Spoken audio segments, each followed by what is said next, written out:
The Rockies came out swinging last night, building two different leads with the long ball.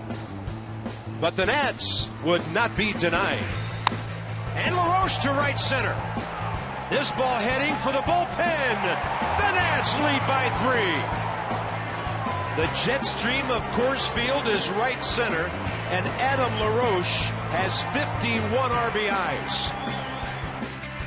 Airtight defense and a lockdown bullpen took care of the rest in a 4th straight win. Today, Steven Strasburg gets it started, ready to lead the way to a series sweep.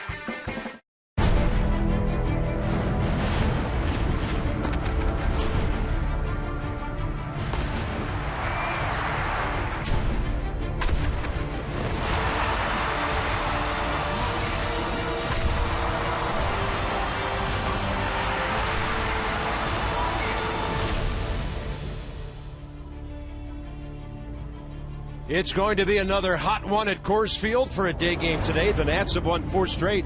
Rockies have lost 7, and it's time to kiss Colorado goodbye.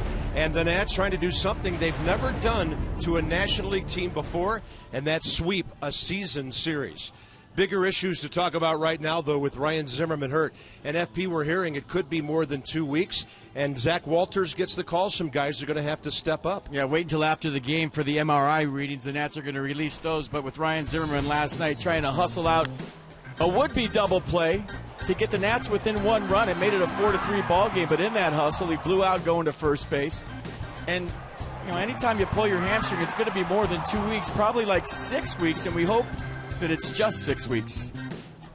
Well, you're talking about a significant amount of time with Ryan Zimmerman in the lineup, whether as a starter or coming in. The Nats, great winning percentage. Without him, they've been pretty mediocre, to be quite honest, this year, so he's been a real key to the ball club. First 4 or 5 years of his career, only 1 time on the DL, but now 4 years in a row he's had various issues. Yeah, just terrible luck. And right when the team was clicking as an offense and the band was back together, Matt Williams had his lineup that he hasn't had all season long. Ryan Zimmerman goes back to the DL, but that's opportunity for somebody else. Zach Walters called up, and he's been raking in AAA. Well, we know who's going to be playing shortstop for a while because Ian Desmond is unstoppable right now. He's been on base 8 times in this series so far, 5 for 5 Monday night with the home run, and he just keeps on raking for this offense. Well, the whole ball club is raking. 13 hits on Monday and a 7-2 win. And then they would continue last night in a 7-4 win. Adam LaRoche with the big blow, a 3-run job. He sat on a 2-0 fastball, got it right down the middle, knew exactly what to do with it. So the big blow last night.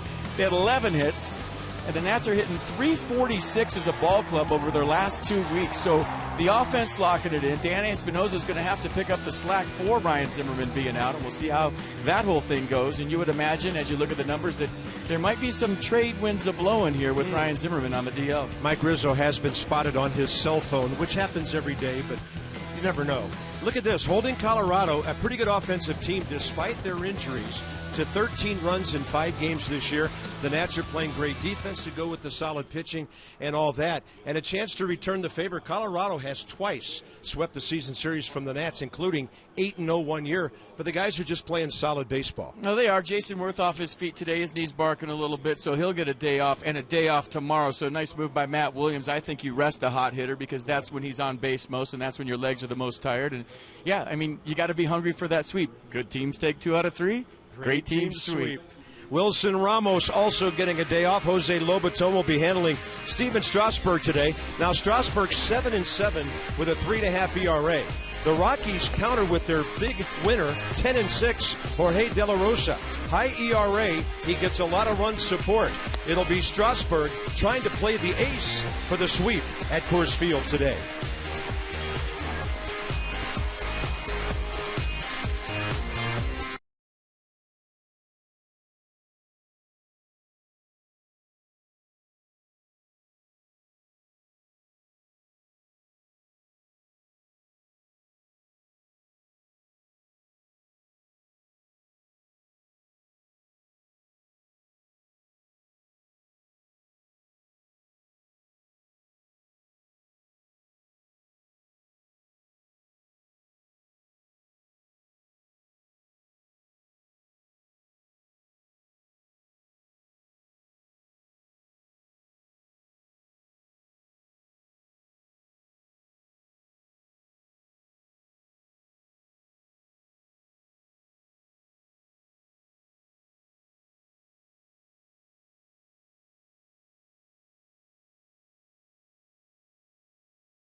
Field. Rockies struggling at home this year, 24-27. With their recent surge, the Nats on the road are 2 games over 500. They're 12 over a season high overall. It's going to be a sizzler in Lodo, lower downtown Denver today. Steven Strasburg's longest outing of the year, July 1st at home against these Rockies. It's his only win in his last 7 starts, FP, but that day he went 1 out short of 8 full innings. Yeah, 7 2/3, gave up 1 earned run, struck out 8 Rockies on 111 pitches, and he had the great curveball changeup punch-out combination going, and we'll see how the curveball curves here at elevation today for Steven Strasburg, but he's going out there trying to shut down this Rockies team that's down with a lot of injuries, and going for the sweep behind their ace today are the Nationals. So Steven Strasburg, last 7, just 1-3 with 3 no decisions. ERA is well over 4.5 runs a game, and he's been throwing some fastballs, getting too much of the plate. Yeah, a little wild in the strike zone last time, but command big for Steven Strasburg. He doesn't throw 98 to 100 anymore, 94 and 95. Still a good fastball, but he has to command it. Jorge De La Rosa, 33-year-old veteran, former Milwaukee Brewer, Kansas City Royal. He's been in Colorado since 08. He's kind of going the other way. He's 4-0 in his last 5. 3.48 ERA, but his offense giving him some tremendous run support. In fact, the most of any pitcher in the National League. Well, he's thrown over 100 pitches in 5 straight starts, so we'll see how that affects him here today against the Nationals. The Nats, by the way, against De La Rosa have won only 2 out of 6 decisions. Well, Colorado's got a good shortstop. So does Washington. Ian Desmond is unstoppable in this series. He has a whole new fashion statement with the stirrups. 7 for 8. Keep on slugging.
On Masson, brought to you by our Washington BMW Centers. Adam LaRoche hit one about half the way home last night to give the Nats a 7-4 win. Nice crowd gathering on a hot afternoon at Coors Field. They've done the national anthem. They had a marching band. They had an honor guard. And there's one player from each team not about to leave the field. We got ourselves a good old-fashioned standoff going on right here between Barnes and Barrett. If you remember in the NLCS last year with Joe Kelly and Scott Van Slyke, they did it, but right now before the ball game, teammates helping Barrett out. Rick Shue giving him some water. Gio Gonzalez fanning him down. Barnes has gotten sunscreen and a lot of support from his teammates, and they are not budging. They've been out there for a good 5-6 minutes. At Easy. least. Yeah. Love it. Tony Tarasco is giving Barrett a pump-me-up talk about how you can do this. Getting in his face, being motivational before the game. And as the Rockies take the field, neither one is budged. And this could be interesting. And I think that Paul Emmel, home plate umpire, might have to get involved. He might have to toss both of them, if not out of the game, at least off the playing surface. You know, you're standing out there in the sun. It's a hot day. You could probably use a little sunscreen, right? Jerry Blevins coming out, providing the sunscreen for Aaron Barrett. That's great stuff. Good to see two teams and having fun. This is live. I mean, they're still out there.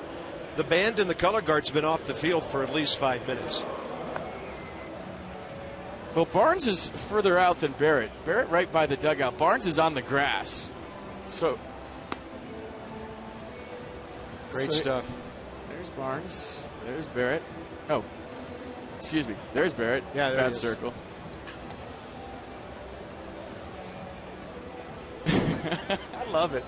I mean, you gotta see what happens. Yeah, I mean, you folks hear the temperature and the lineups and all that every day. We don't get this every day. Yeah, I mean, and this is one of those things. It's a pride thing, and both these guys are competitive, and they feel like whoever stands there longest will win the game. That's what this is about. And we'll set the defenses and play the ball game in a second. This is good stuff. Yeah, I mean, it's game number 99. You folks know most of these guys by now. Well, that's the 16-year veteran Paul Emmel who has the plate. He's going to have to do something about it. And the crew chief, Jerry Meals, is over at third.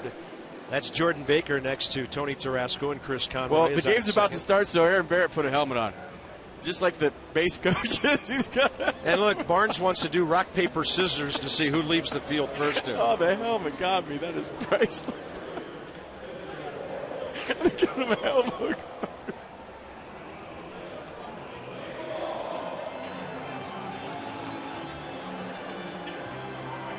All right, it's about time for the home plate umpire to take charge here. I mean, our guy is at least up against the rail. You can't have somebody standing on the warning track over there in foul territory. I've absolutely lost it. Jorge De La Rosa has taken the mound. Denard Span steps in. And nobody said a word to either one of them. There's no way they can let him stand there, can they? I mean, Barnes is on the field. Yeah. Now Denard Span steps out. First base umpire Jordan Baker just whistled at Brandon Barnes and told him to get off the field. Well, this is going to be everywhere on every highlight reel all night long. And Barrett wins.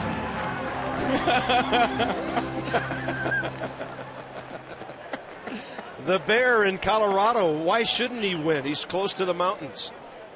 Oh, that's how this one starts. Good times. Denard Span in the series, 1 for 8. And if you haven't noticed, we're a little beyond 3:10 Washington time for first pitch. And it's right in there. In fact, we're underway at 3:13. Visit trainsearch.com. Find your local Train Comfort Specialist dealer. Hard to stop a train. Really hard. Humidity is way up today. Double what it was yesterday. 43%. And it's expected to reach well into the 90s. Denard Span will reach center field with a line drive up the middle. He starts this game like he started Monday night with a clean single. He's on base for the 4th time in this 3-game set. Well, there goes a no-hitter. And what else would happen after you win a standoff like that? Denard Span starting this one up with a base hit. And very simple approach. Foot down early, dropping the barrel on the baseball.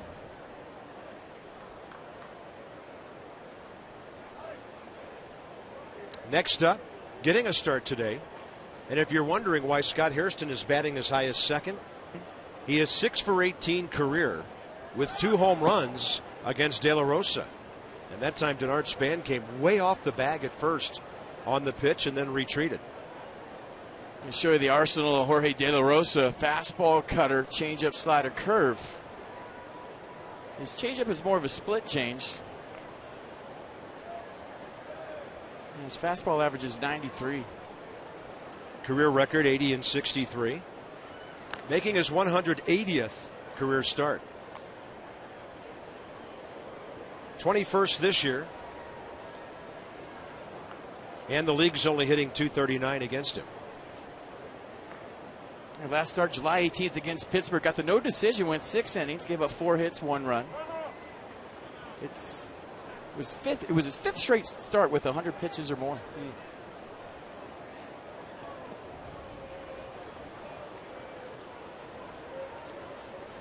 Now Scott Hairston, his at-bats don't come back-to-back or any kind of regular basis these days, the way the lineup's going. But he is 8 for his last 19 since coming off the DL. Had an oblique back in May. That disabled him for a while. He has 1 pinch hitting appearance in this series. But also 4 walks with the 6 hits. 2 home runs career against De La Rosa. And he'll take it in there on 2-0. 83 on the changeup. So Paul Emmel does have the plate.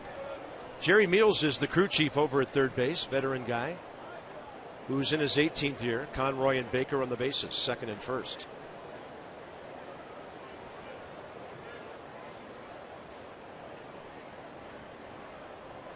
A lot of hitting room on the right side. They go down and in.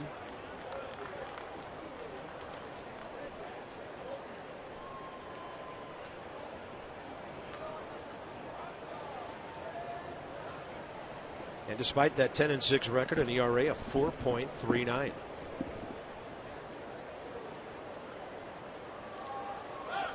Span on the move and a hot shot to third. Span is safe at second. The ball gets away. And heading for third base, Denard Span. That's out of play into the camera bay over there. So the Rockies go from a potential double play ball to a two-base error. And Denard Span, because he was heading for second base, is given home, and the Nats lead. Yeah, not a great decision right there by Nolan Arenado to go to second base after Denard Span took off on the pitch. He had a great jump, and there was no way you were going to get Span at second base. And what you did is you just created a traffic jam, and DJ LeMahieu really didn't have a chance. Span just stood up. LeMahieu bobbled the ball and then threw it away. You know, I think the error was made right there in decision, not so much on Arenado, but with LeMahieu. When you get a throw from a third baseman, you're a middle infielder, you should get in front of the bag, clear yourself from the runner, not go behind it, and that's where all the traffic happened at second base. So Hairston, fielder's choice, E4 on DJ LeMahieu, his fifth error of the year, brings home Denard Span on a crazy play. And if you're looking for something to, and they're taking a while here, the Rockies, they're looking at this in their clubhouse. They're probably looking at the play at second base to see if Span was safe to begin with. No, they're looking for interference. That's what Walt Weiss is talking about. You remember the unintentional call with Denard Span the other day on an Anthony Rendon ground ball? They said unintentional interference. Walt Weiss is asking for interference and a double play. He thought that Denard Span may have interfered with DJ LeMahieu intentionally, and if it's deemed intentionally, it's automatic double play. So that would be 2 outs, nobody on, in a 0-0 game. That's worth arguing in my book. Here's Rendon.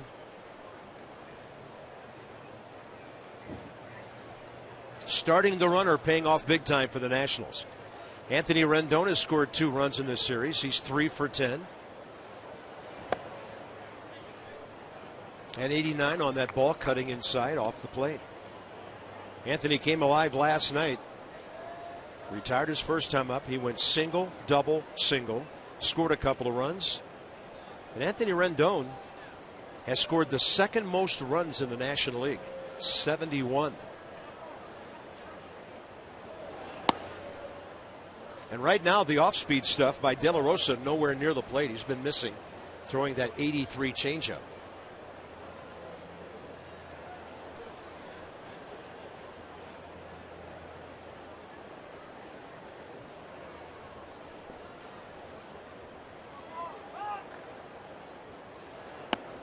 And for a moment, second baseman a bit out of position. LeMahieu went to the bag to keep Hairston close. His pitcher looked right at him and still threw home. And Anthony Rendon very adept at going the other way. Rockies trying to play him up the middle.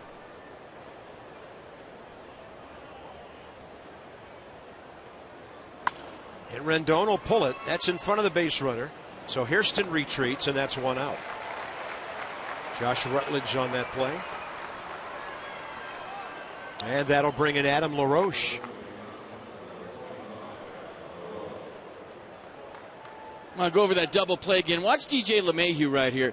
Maybe if he comes across and clears himself, there's not a lot of traffic right there. But what I think happened is he was surprised that Nolan Arenado threw the ball to second base, wasn't anticipating it, got caught behind the base, then tried to get an out at first base. He had no idea that Arenado was going to throw him the ball, and that's why he was in a bad position. And because Span was already at second, that's why he got awarded the 1+1 on the bases as the ball went into the camera bay. So the Nats got a big break, and now Adam LaRoche. Last time he faced a left-hander last night, he shot one out into the bullpen. So 2 for 9 in the series with 3 RBIs. He's 3 for 15 career against De La Rosa, who has struck him out 8 times.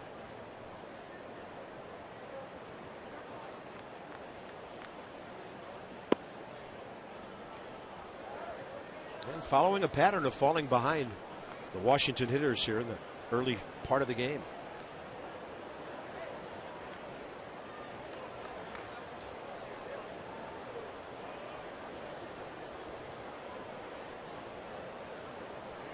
Big gap in left center. 2-0 pitch, and LaRoche couldn't reach the breaking ball. Well, the cutter will go 87, 88 miles an hour from De La Rosa. The fastball 93. He'll throw a slider in the mid 80s, so 2 very similar pitches, and he'll throw that changeup 22% of the time at 84 miles an hour.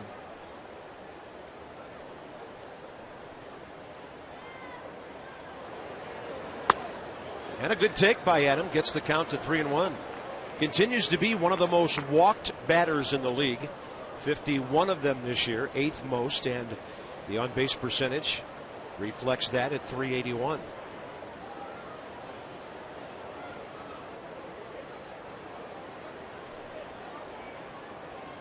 "15 pitches already by De La Rosa.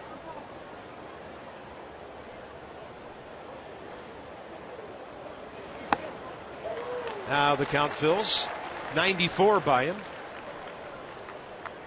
A little reach back 94 from Jorge De La Rosa, having to reach back for his ace stuff here in the top of the first. First home run against a left-handed pitcher last night. He was asked after the game what his game plan was. He said to make contact. He did. About 400 feet worth. And LaRoche unable to catch up with a changeup at 86. 2 outs. Well, let's set the lineup for you. You've seen the first 4 with HAIRSTON in there in left. Makes Bryce Harper a right fielder today. Ian Desmond walking in now. Danny Espinosa batting 7th, and Jose Lobaton gives Wilson Ramos a day off after a couple of night games. Nats are 8th in the league in hitting, 5th in runs, and 7th in home runs. They're only 5th in the league in runs because the Pirates scored 12 last night. They were 4th coming into yesterday's game. A real resurgence by this offense. Ian Desmond, unbelievable in this series. 7 for 8, hit by a pitch, a homer, 2 RBIs, and he's hitting .381 over the last 2.5 weeks.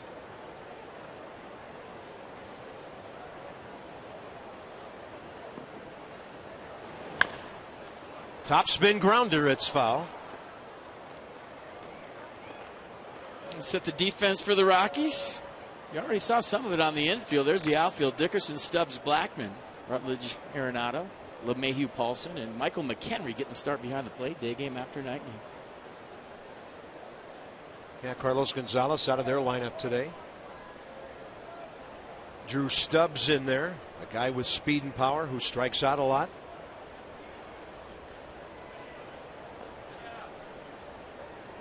And Desmond now a battle on 0-2. And De La Rosa went right at him, down and in hard. So the Nats score an unearned run to take the lead. Aaron Barrett gets high fives from everybody in the dugout. He looks like he just hit his first major league home run. The Nats do get a run.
Power hitting infielder who at Syracuse this year hit 15 home runs, drove in 48, hitting an even 300 when the Nats called him up last night. And over his last 10 games, batting .475. That's a young man with a lively power bat. Here comes the Rocky lineup, first in the league in batting average, runs and homers. Corey Dickerson is having a good series, 3 for 9, and a 4-game hitting streak, 7 for his last 17. Right now, the key matchups for Stephen Strasburg today, Josh Rutledge and DJ LeMahieu each have 3 career hits against him. Yeah, the fastball for Strasburg averaging 95 miles an hour. That's always the key, the fastball command for Stephen. And you'll know if he's going to have a good day early with his changeup. If he's getting inside of it and it's got split action to it, going down and in or to a righty or down and away to a lefty, it's going to be a long day for whoever he's facing. Charlie Blackmon is the only regular in the Rockies lineup today who has not faced Stephen Strasburg.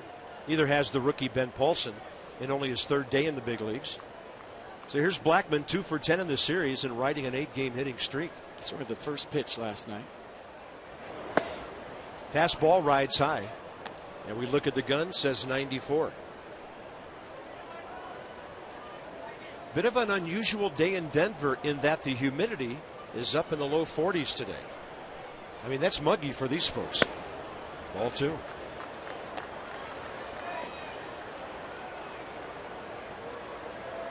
Well, the last start against the Brewers on the 18th for Strasburg, he gave up 7 hits and 4 runs in 7 innings, but he struck out 9.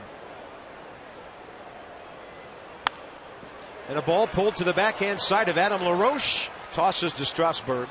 Well done on both ends for the first out. I see the defense for the Nats, a little change. HAIRSTON in left, Harper moves over to right field. And with the injury to Ryan Zimmerman, Rendon to third, and Espinosa to second base, Jose Lobaton giving Wilson Ramos the day game off. And you mentioned the strikeouts. Stephen is first in the league with 158.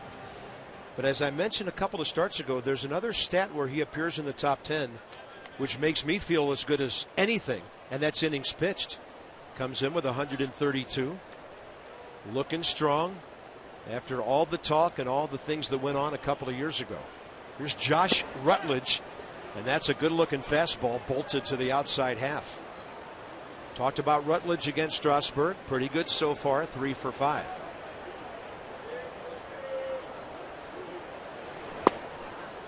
.95 away, strike 2. Mercedes-Benz will track it.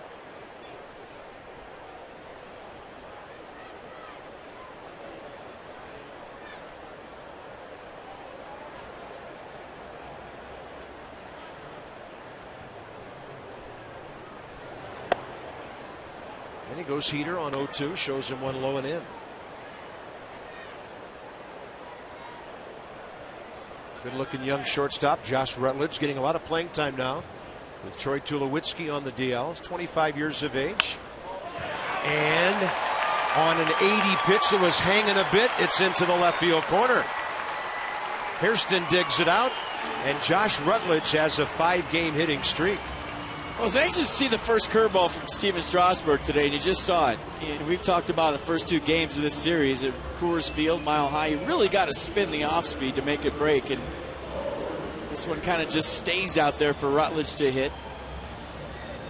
And a 1-out double on the rolling curveball from Strasburg, and we'll see if he sticks with that pitch. Yeah. We've seen Stephen over the course of his career, if something's not working, he won't throw it, and it could be a fastball changeup day after that first curveball stayed up for Strasburg. You know, we always talk about the 12 o'clock, 6 o'clock curveball. That thing was about 12 o'clock, 8:30.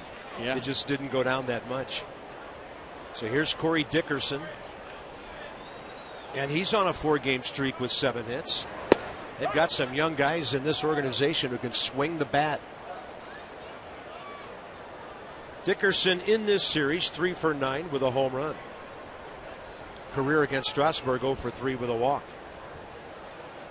Desmond plays up the middle behind the runner.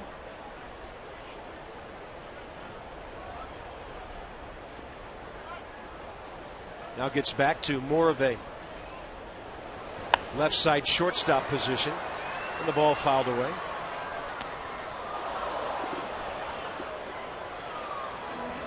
Dickerson, just 25 years of age, from Mississippi.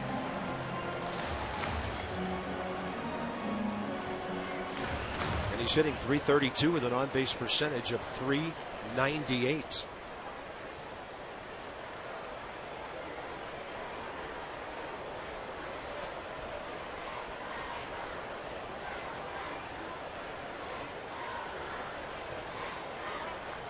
Oh-2, fastball up is what Lobaton wanted. That's what he got. Strasburg's been doing more of that last 5 or 6 starts, throwing the baseball in with the fastball. Early in the year, he didn't like to go in. Was worried about something getting away, maybe hitting somebody, but he's been very bold with the fastball into both lefties and righties with 2 strikes. Let's see if he was maybe setting up the changeup here. Sequence of signs with a runner looking in from second. And that looked like another curveball. Rockies tie the game. Ball out in front of Bryce Harper. And back-to-back one-out doubles gets Colorado back even. This curveball a little bit better than the last one. It's just a good piece of hitting by Corey Dickerson, dropping the barrel of the bat right on the baseball. Strasburg tried to bounce the curveball. Dickerson wouldn't let him. So back-to-back doubles for the Rockies ties this game. Nice piece of hitting by the Rockies left fielder right there. It's a good swing. 16th double of the year. That'll bring in their third baseman, Nolan Arenado.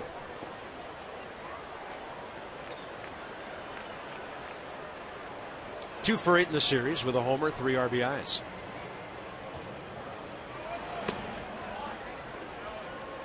Hit one out to dead center field.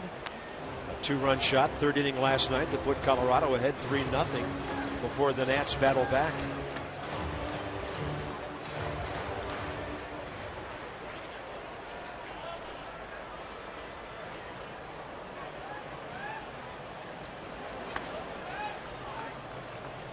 Let's go inside the numbers with Jeep. Early innings, Steven, with an ERA of 4.5.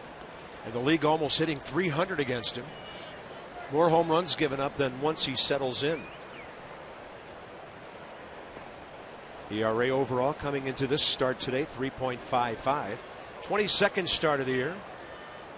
And he's behind 2-0 to a good hitter. Fastball inside, actually the changeup. So there's the 87 veering in on the right-handed batter.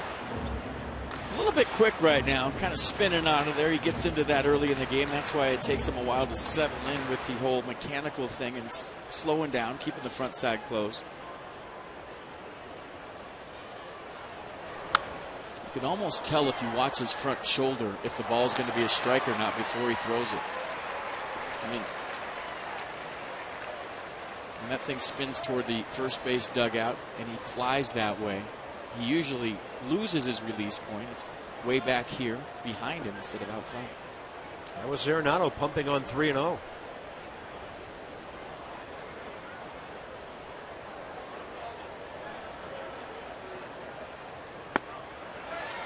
And he walks him with a fastball low and away, 3 consecutive base runners.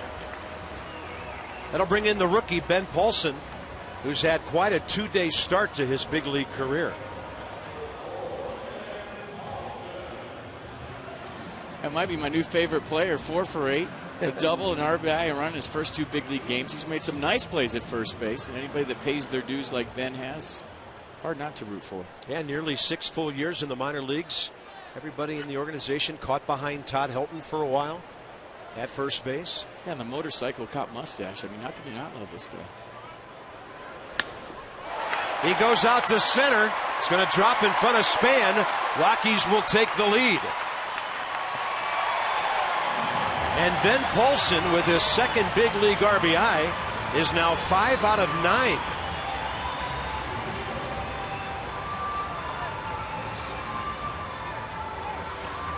Oh, nice piece of hitting right there. I mean, not a bad pitch by Strasburg down the zone, but Paulson just digs it out. And the Rockies answer with 2 here in the bottom of the first. Remember that day game in Milwaukee on June 25th? The Nats were going for the sweep after winning the first 2 against the Brewers, and Strasburg had a bad day that day. Went 4 2/3, gave up 7 runs, going for the sweep. Yeah, that was the day after that 16-inning game.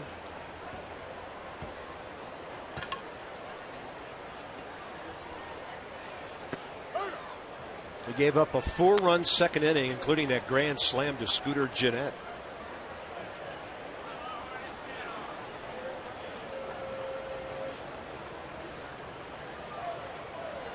Here's Drew Stubbs, who's hit 6 home runs in his last 12 games at Coors Field, but hasn't been able to get into the lineup in this series until today.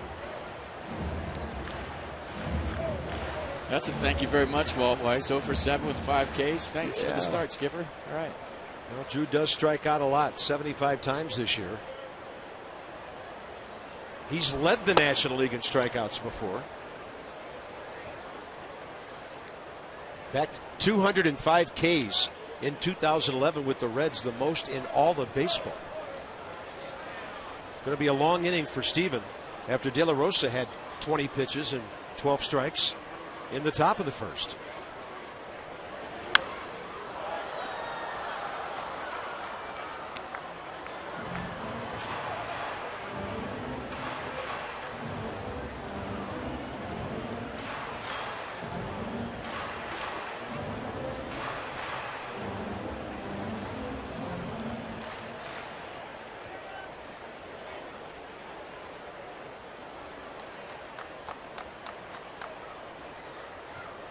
One-two pitch.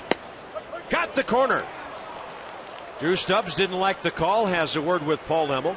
And Steven Strasburg, strikeout number 159. Well, I like what Strasburg did right there. He's not loving his curveball right now, not loving his changeup. So what does he do? He goes good old-fashioned country hardball. Tried to run back the two-seamer right there. Got the call, but it might be one of those days. We talked about it in Monday's game. Doug Fister had to figure it out on the fly, make the adjustments, and Strasburg doing the same thing right now.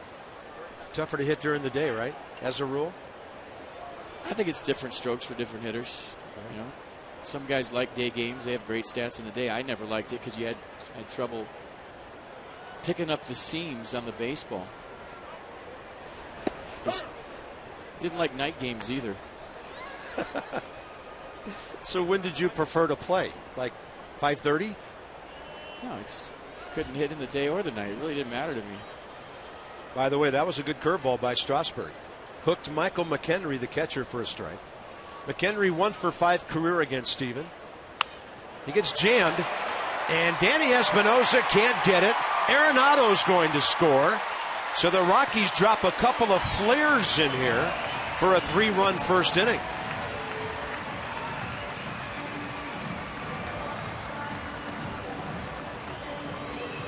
Well, you get your hands inside the baseball, good things happen, and Michael McHenry right there with a good game plan. Took a pitch on the inner half. Flared it to right field, and a 3-run first for the Rockies, answering the Nats 1 in the top. That's all Steven Strasburg has to do is look at the dugout of Jordan Zimmerman and see that he kept the Rockies at 4 runs last night. His ball club won the game.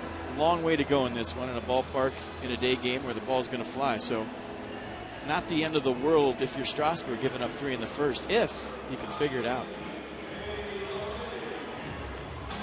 Number 8 hitter, DJ LeMahieu. He's had a good series. Triple with an RBI, a couple of hits last night. A ball off the glove of Espinosa Monday night that was eventually ruled a double. He's 3 for 6 career against Steven Strasburg with a home run, 2 RBIs. Pitcher on deck.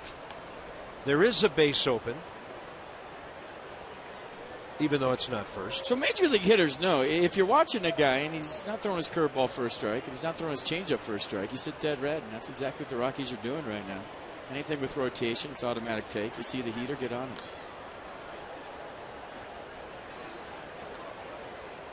So a check of a runner who is 0 for 3 and a catcher this year, Michael McHenry.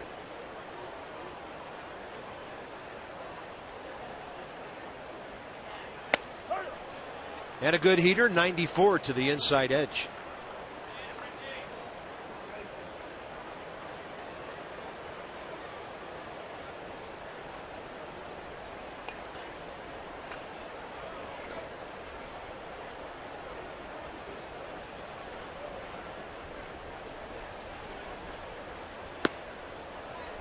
In 2006, the Rockies swept the season series from the Nationals 8-0.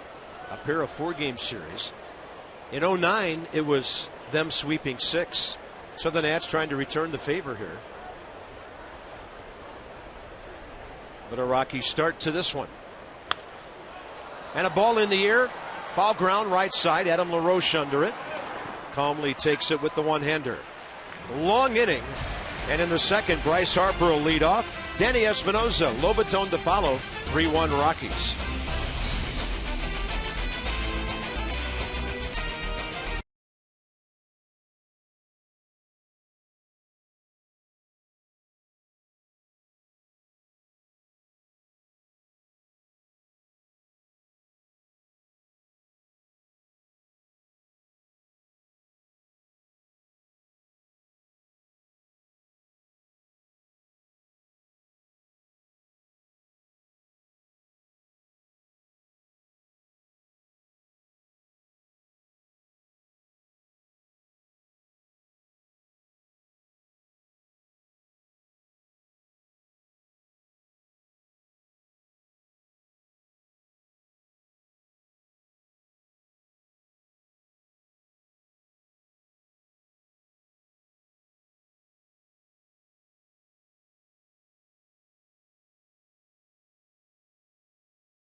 And 3-1 Rocks. And if you're into sawed-off versions of Jason Worth, you'll love the Jason Worth Garden Gnome. August 5th, 7:05 start against the Mets. First 25,000 fans will get a Jason Worth Garden Gnome. That'll be at all gates. And be sure to follow hashtag #WorthGoesGnome on Twitter for Jason Worth Gnome's travel adventures. And they had a picture of him on Twitter the other day. He was standing on top of the Nats luggage. So yeah, he's traveling with us. How long before somebody puts on a pedestal in the front yard with that mounted proudly, and there you go, be the talk of the neighborhood? Like I said the other night, it probably have a good on base percentage if you threw it in the batter's box. It just doesn't run real well. Not a great bat flip, I've heard. No, weird looking helmet. Here's Bryce, and in this series he's done some good things. Couple of walks, 2 for 3, 9 for his last 22 over 8 games. So Harper hitting .272. And against left-handers this year, very good. He shows bunt. That drew Arenado in a bit from third. Bryce is 15 for 40 against southpaws this year, a .375 mark.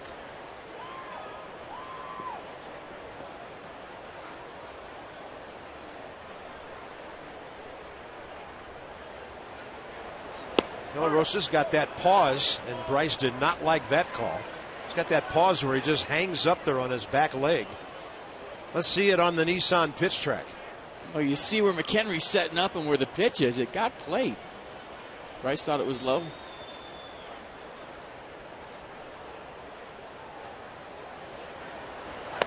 Had a good take on a breaking ball. There was a good 0-2 pitch.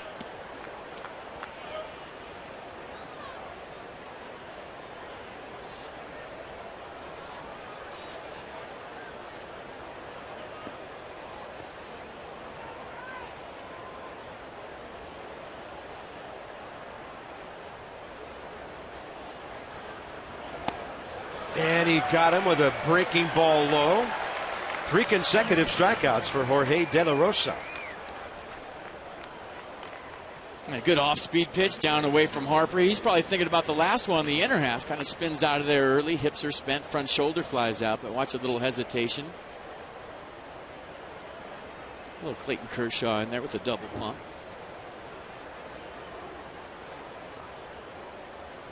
He's 4-2 in 7 career starts against the Nats. That's with Milwaukee and Colorado, with a .457 ERA. Here's Danny Espinosa, who's been so much better from the right side this year, and his liner goes hooking foul. Espinosa in this series 2 for 6, pair of RBIs on a couple of doubles Monday night and a walk.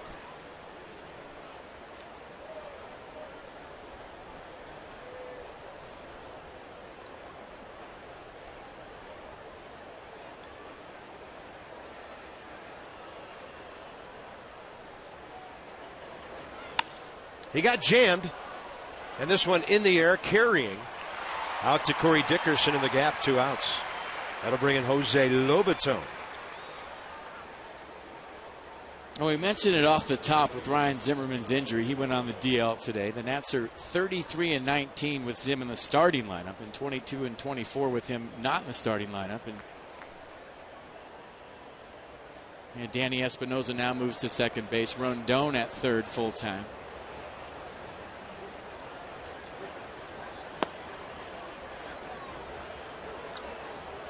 Jose Lobaton, 46th game of the year, 146 at bats.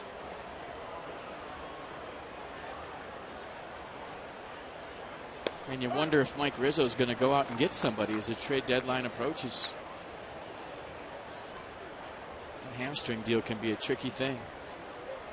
Sometimes it's 4 weeks, sometimes it's 6 weeks. And if it's really bad, well, we won't even go there. But well, Zach Walters, and we remember this, he wasn't happy when he was one of the last guys cut at the end of spring training.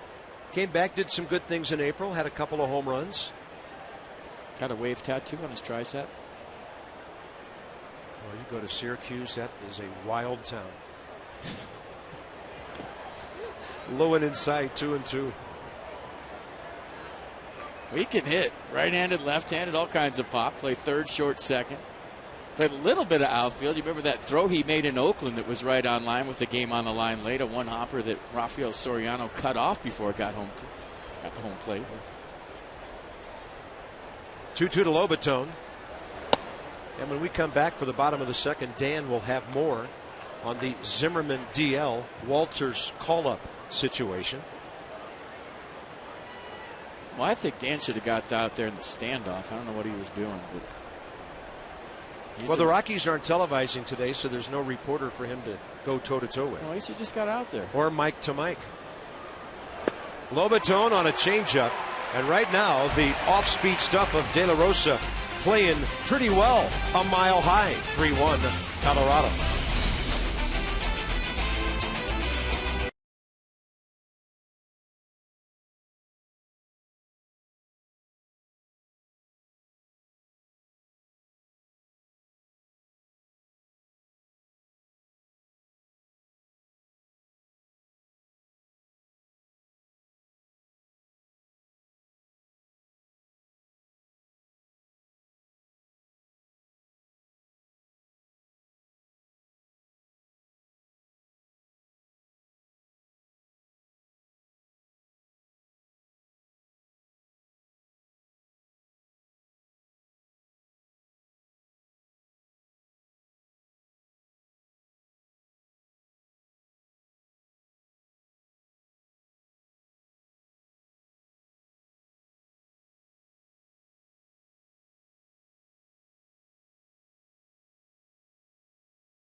Last half inning, FP mentioned that Ryan Zimmerman's injury might lead the Nationals to perhaps make a trade, do something before the trade deadline. The deadline is a week from tomorrow, and Matt Williams acknowledged earlier today that if Zimmerman's injury is something that'll last more than just a couple weeks, which it looks like it will, that this could lead Mike Rizzo to go out and acquire an infielder. And obviously, there's a lot of talks that need to happen there, and there aren't there's a lot of things that go into it. Salary, and would the Phillies say want to give up Chase Utley to a division rival? He's a name that has kind of been kicked around by some people.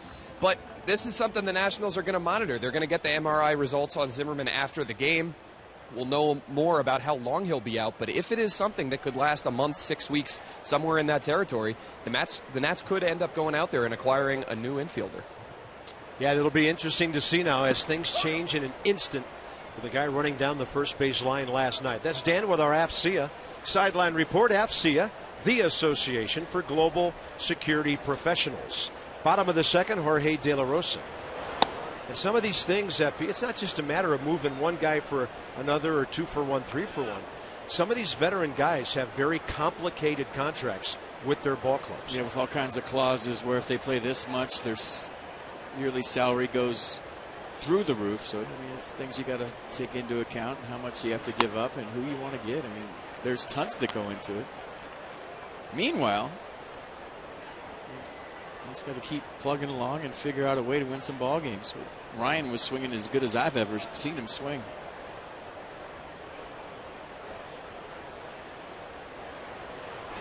Going into last night's game, Ryan Zimmerman was on an 8-game hitting streak.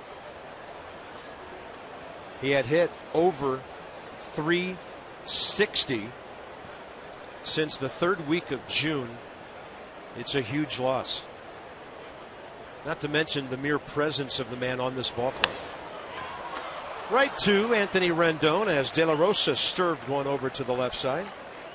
If you weren't up late with us last night, here's what happened on a potential Rockies double play ball. Yeah, he's getting it, going full tilt down the first base line like he always does. It wasn't anything that we haven't seen before, but right about here, he feels it grab, and whenever you go down like that, I mean, it feels like somebody shot you in the leg. It's a horrible feeling, and if it's a tear, it's going to be a long time. If it's a pull, it's going to be not quite as long, and we just hope the MRI results come back. Well, Anthony Rendon very comfortable at third base, now back over there.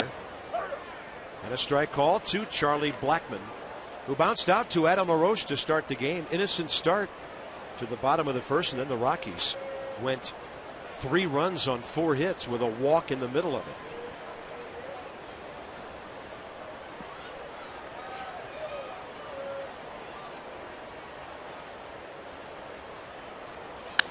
Busted bat. Strasburg slows the ball down so that Espinosa doesn't have a play.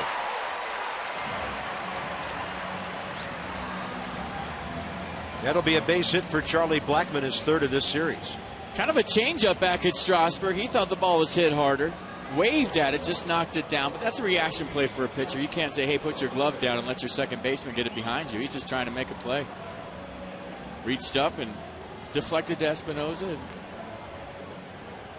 a base hit that Charlie Blackmon will take every single day and twice on Sunday. Yeah, and here's where the trouble started. Josh Rutledge. Strasburg had him 0-2 with 1 out, bases empty. He took a curveball into the left field corner. It's a fastball there. Foul tips the 95. Rutledge now with a 5-game streak. That may not sound like a lot, but he's 7 for his last 16. And right behind him, Corey Dickerson, who's 8 for 18.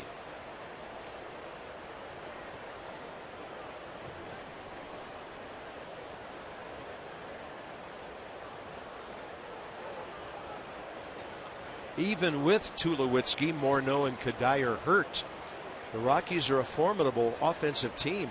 They just don't have a pitching staff that can keep up. And we'll see how De La Rosa, their winningest pitcher, handles things here.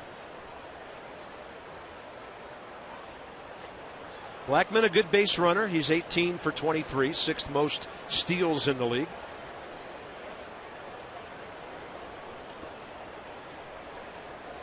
Rockies as a team 7th with 59 steals, but they've been caught 30 times. So they're only successful running 2 out of every 3 times. Right now the Nats are successful 5 out of every 6. Nice pick with the glove, young lady. And it's 0-2 on Rutledge.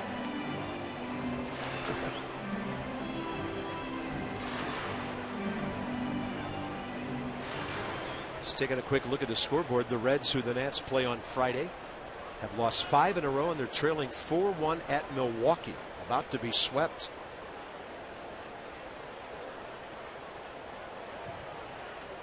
They've lost 5 in a row coming into today. They haven't won since the All-Star break. Yeah, and they're only 4.5 games out. They'd be right there with the Brewers and the Cardinals. And getting out of Dodge was Jordan Baker. He knew the ball was foul. He just didn't want to get hit. Trying to figure if that's a good thing for the Nats or a bad thing going into Cincinnati that they haven't won since the break. Yeah. It's a good thing.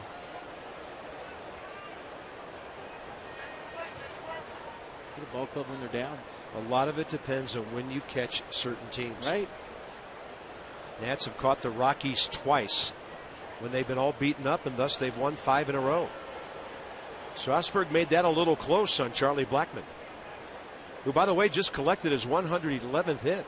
He's in the top 9 in the National League in base hits. And he's also hitting over .320 against right-handers. Pretty good lead. 0-2 pitch.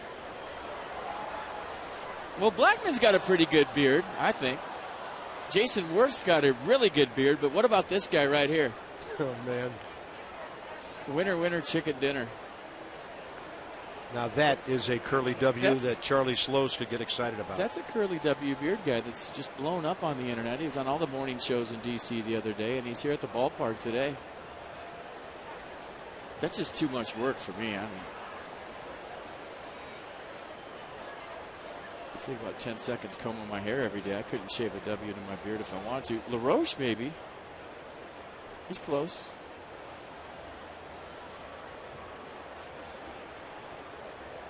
I don't know how do you do that? Well, the way you do that is with 95 away on 0-2. Strasburg was not about to throw Rutledge another off-speed pitch. That's his second K today. Well, I feel like this is one of those days where Steven Strasburg has to go closer mode. And what do I mean by that? Just here's my fastball. Move it around. If you can hit it, you can hit it. You see Rutledge late there. He got the double on the curveball the first time up. And Strasburg shows him the heat. I mean, it's jumping out of his hand at 95. If you can locate that thing, throw the heck out of it. Why not? A lot of pitches. 28 in the first inning. 18 strikes. Here's Corey Dickerson, who was able to pull one beyond the reach of LaRoche. That was another curveball, as FP noted. He went down and in, got it, hit it solid into the right field corner.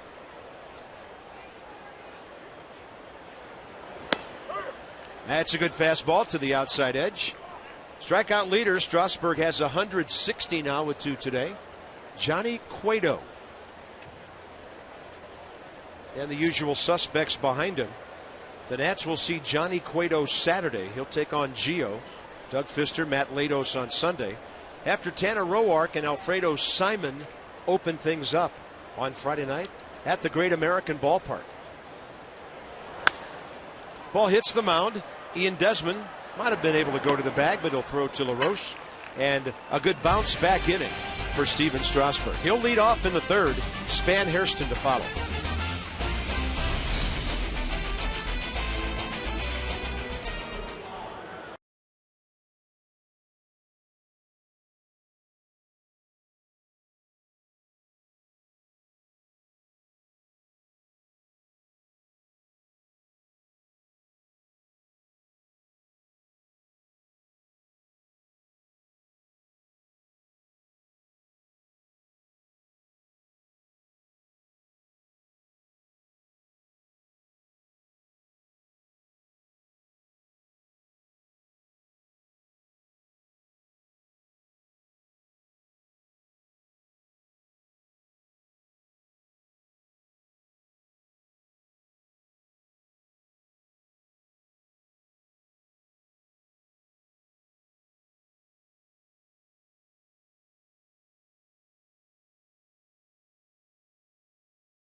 top of the third inning, but in case you joined us late, before the game, we had a good old-fashioned standoff between Barnes and Barrett, the two B brothers out there, and they were getting some help from their teammates. A little Pedialyte from Denard Span to Aaron Barrett. Rick Shue with an energy bar because he was standing out there so long.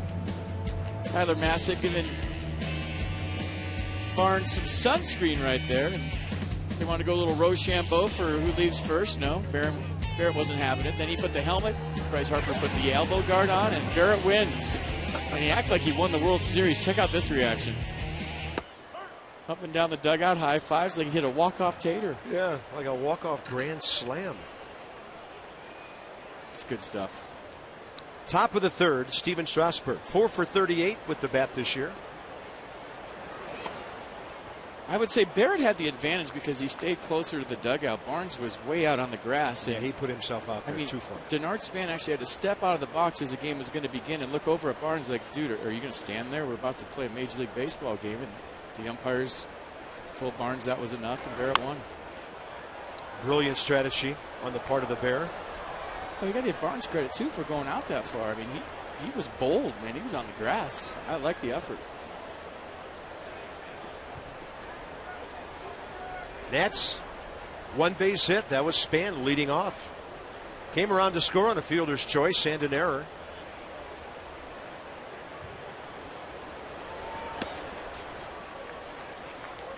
And I think that was supposed to be a breaking ball at 73. That's about 10 miles an hour slower than his changeup. It just didn't do a thing except float in.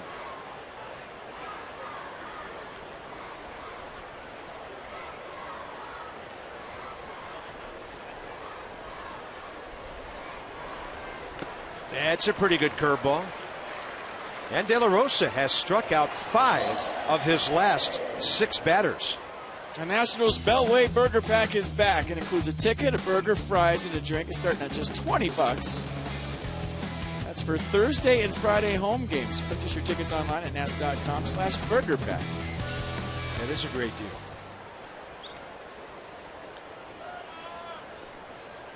Some red people on the road. They got their game faces on right now, man, waiting for some offense.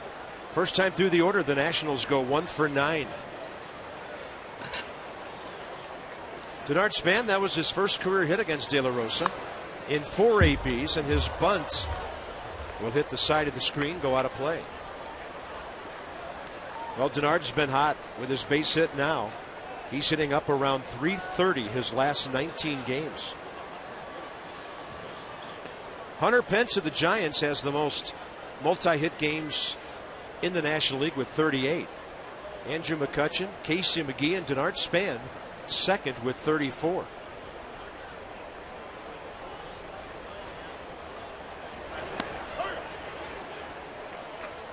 This guy's going to do nothing to blow you away, but it's in and out, it's up and down, changing eye levels. Nothing's the same speed from pitch to pitch. He did a good job weathering the storm in the first inning. He's had a tendency throughout his career to have that one kind of Halloween inning when the wheels come off. He'll be cruising along. But you were thinking that might be the first inning, not the case. Yeah, he really settled down. Span, another base hit. He just reached out and got the sweet spot of the bat on it. And we'll see if there's a little trick or treat in store here in the top of the third. HAIRSTON and Rendon, the next two. I mean, for you younger players out there, Denard Span's approach is so simple. And in a day where, you know, with 2 strikes, a lot of guys don't take anything out of their swing. Now, Denard Span just gets his foot down early and plays pepper. And how many hits like this have we seen this year? Not overswinging, just putting the ball in play.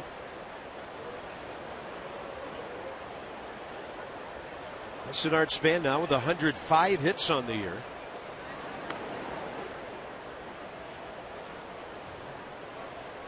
There's not too many guys in the game today make 2-strike adjustments, and I go on and on. I'm going to sound like I'm 100 years old, but it's just nice to see Denard as a true leadoff hitter spread out, go no stride, and just play pepper. His job is to get on base and score runs. He knows it, and he makes adjustments. It used to happen all the time. Span on the move, And he's in there on the throw that bounces from Michael McHenry. And for Denard, he is 17 for 19 this year. Yeah, when he goes, he makes it. Good read right there. You see De La Rosa went slide step, so it gave McHenry a chance. Good tag by LeMahieu on the short hop. But Span just beats the throw from McHenry.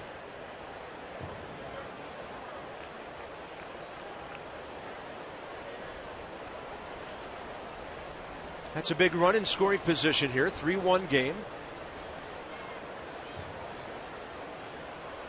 Hairston, 7 career RBIs against the Colorado left-hander.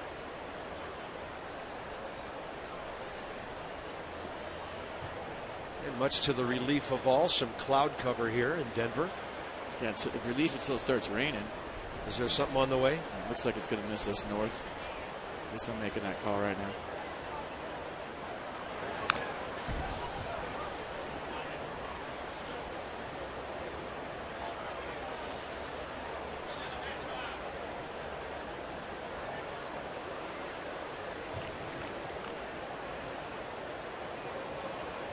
Rockies pitching staff, the highest earned run average in all of Major League Baseball at 5.06.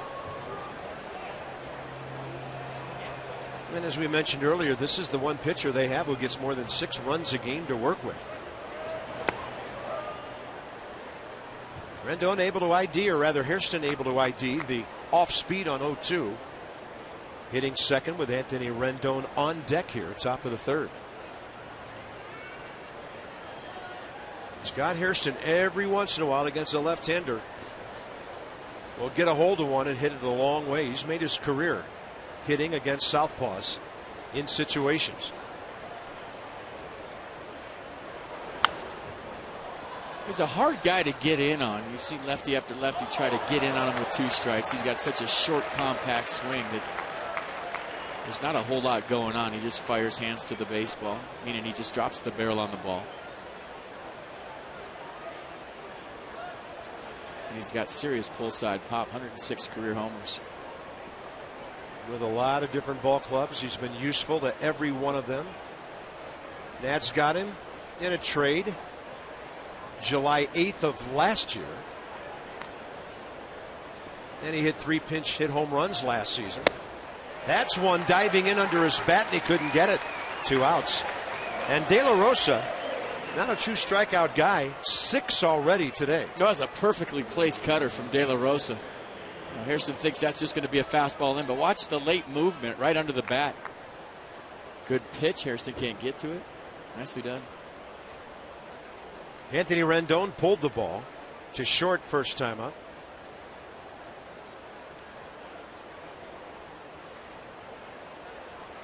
He's hitting .351 against left-handers.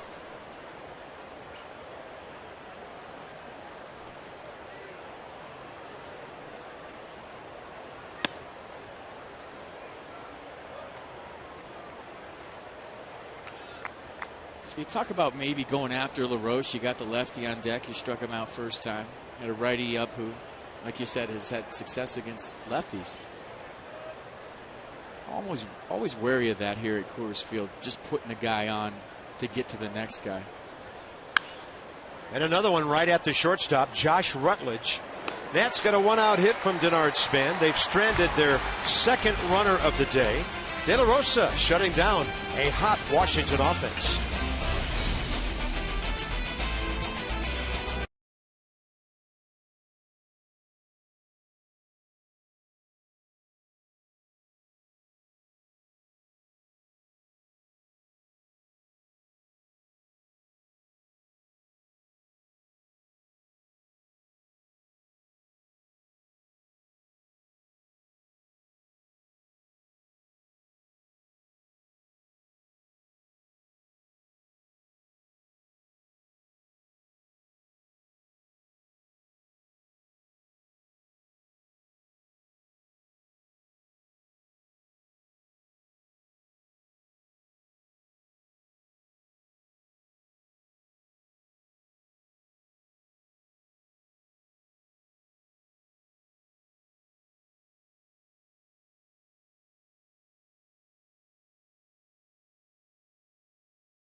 MASN employees and sponsors of Nationals baseball on television are gathered today. Great to have them with us. Sweet little move right there.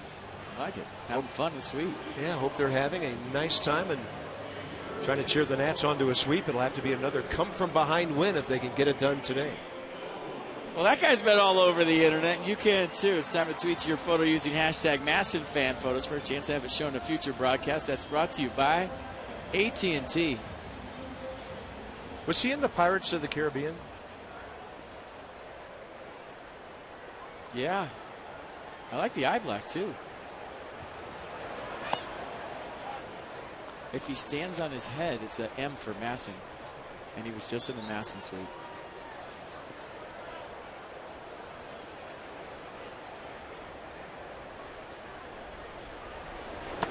And Strasburg dropping one low, taking a little bit off at 89. Haven't seen much of the changeup yet. Nolan Arenado couldn't get to it. 1 ball, 1 strike.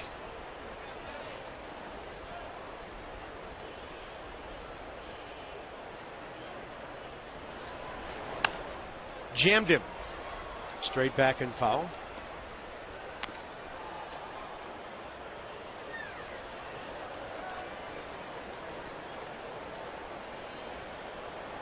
.73% fastball from Strasburg so far.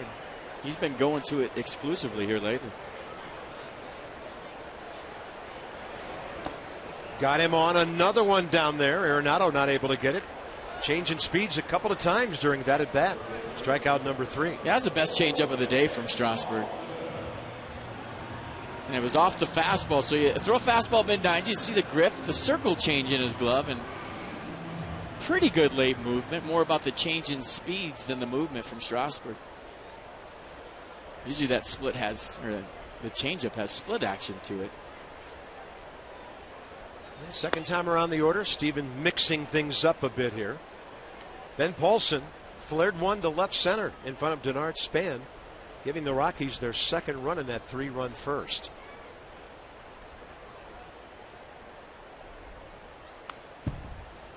.96.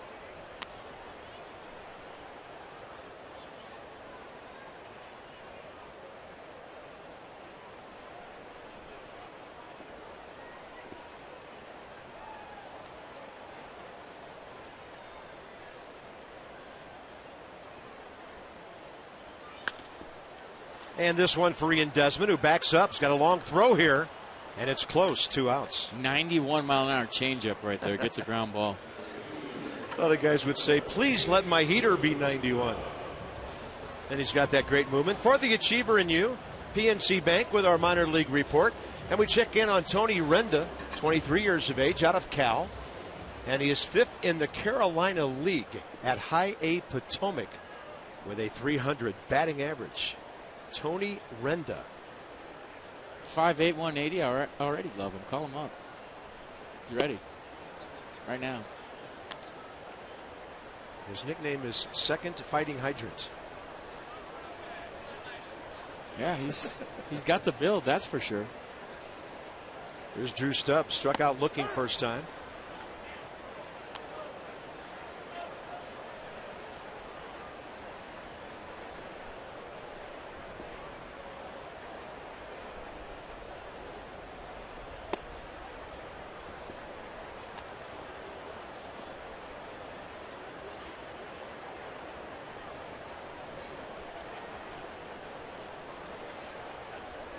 Stubbs hitting at .302 coming in. And Strasburg with a fastball under his hands at 96. Counts back even 2-2.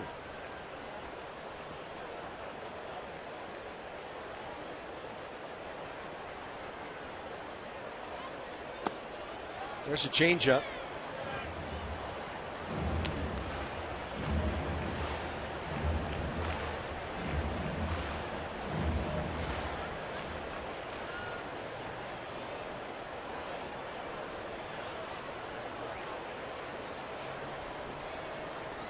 And Strasburg gets him at the knees. Drew Stubbs looking for the second time. And now he's 0 for 9 career against Steven Strasburg with 7 punch-outs. To the middle innings, 3-1 Rockies.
Back to Coors Field, 3-5-1 Rockies, 1-2-0 Nationals. Honda with our do-ups for the top of the fourth and what they've done over the last 2.5 years against left-handed pitching. LaRoche, Desmond, Harper, all solid. Adam a strikeout today. He was ahead in the count, 3-1. De La Rosa battled back to get him in the first. And the off speed missing, low and in.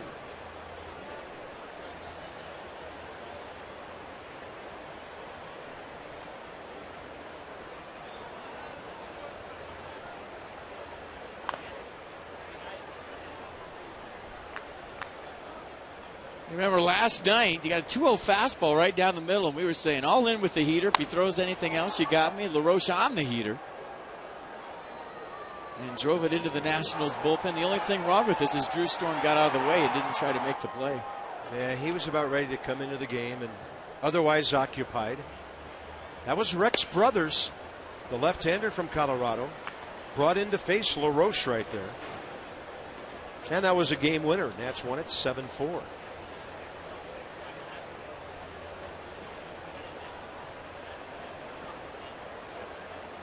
And LaRoche, by the way, with that home run, getting those numbers higher and higher all the time.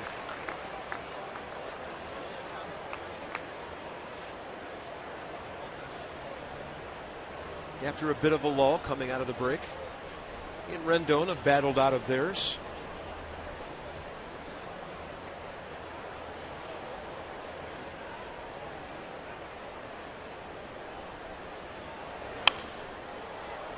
And a ball well hit, way foul.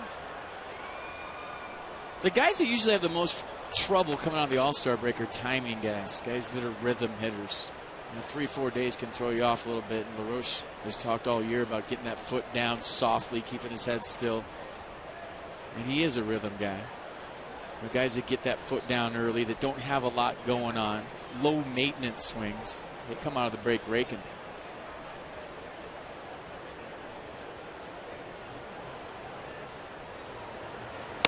And a fastball by Adam LaRoche. De La Rosa continues to strike out some of Washington's best hitters today. That's LaRoche twice. And we look ahead to the Cincinnati series. We'll be back with you 7 o'clock on Friday night. Tanner Roark looking for his 10th win. Alfredo Simon is 112 for the Reds. Gio Gonzalez, Johnny Cueto. Big time matchup Saturday. That's a 4:05 game. And then Doug Fister and Matt Latos in the day game on Sunday, before we move on to Miami to see the Fish. Desmond looking to bunt for a hit, but he didn't mean to do it. Right back to the pitcher. He had a ton of room anywhere near the third base line and never got it over there. Well, he wasn't bunting to third base. He was bunting to second base. He was trying to make DJ LeMahieu make the play. He was trying to push the bunt to the right side of the infield, and he couldn't get it by De La Rosa. 2 outs, 2 quick outs now. And Harper the hitter. Bryce struck out swinging first time up.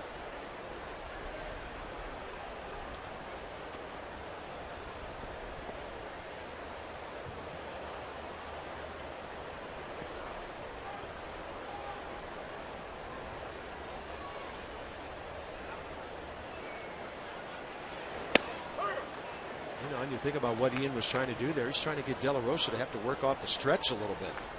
Guy's been off the full windup most of the game so far. Nats have had 1 base runner since the first.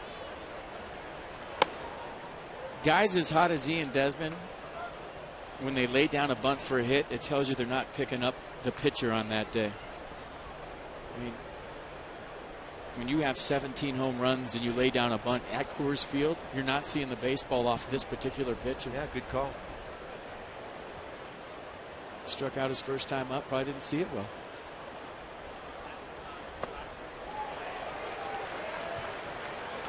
He said Bryce Harper swinging and missing. Nissan will track strike 2. That's the slider at 84.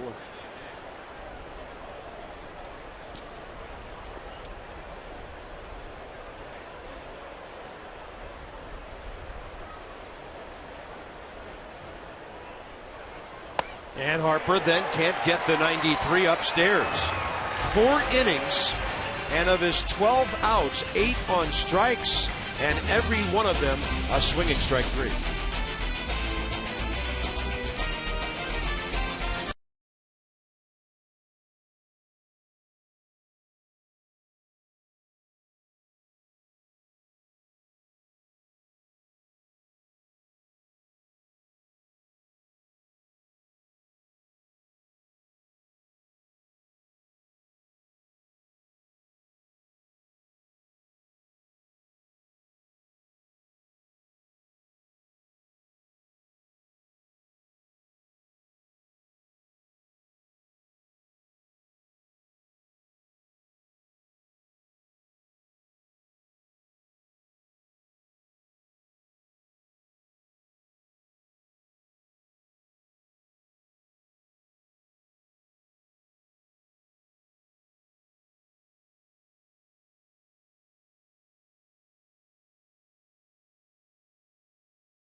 He spreads out and drops the barrel on the baseball.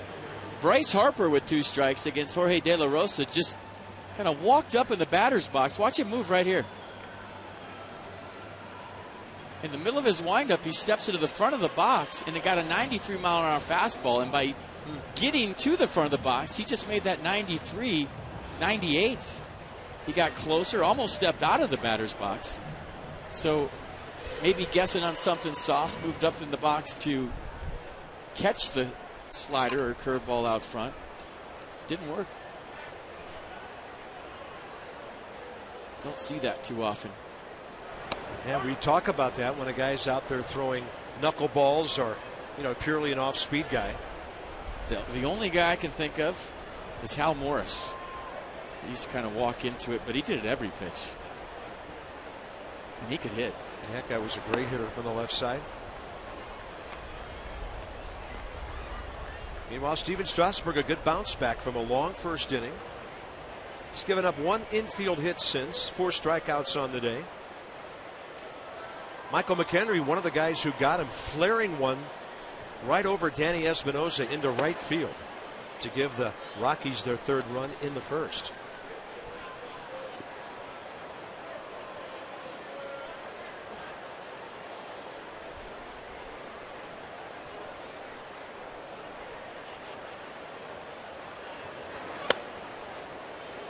He tried to go just off the inside corner there.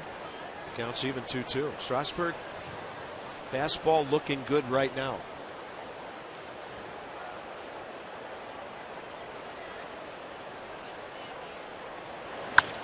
Up the middle, through the wickets, but Espinosa playing up the middle.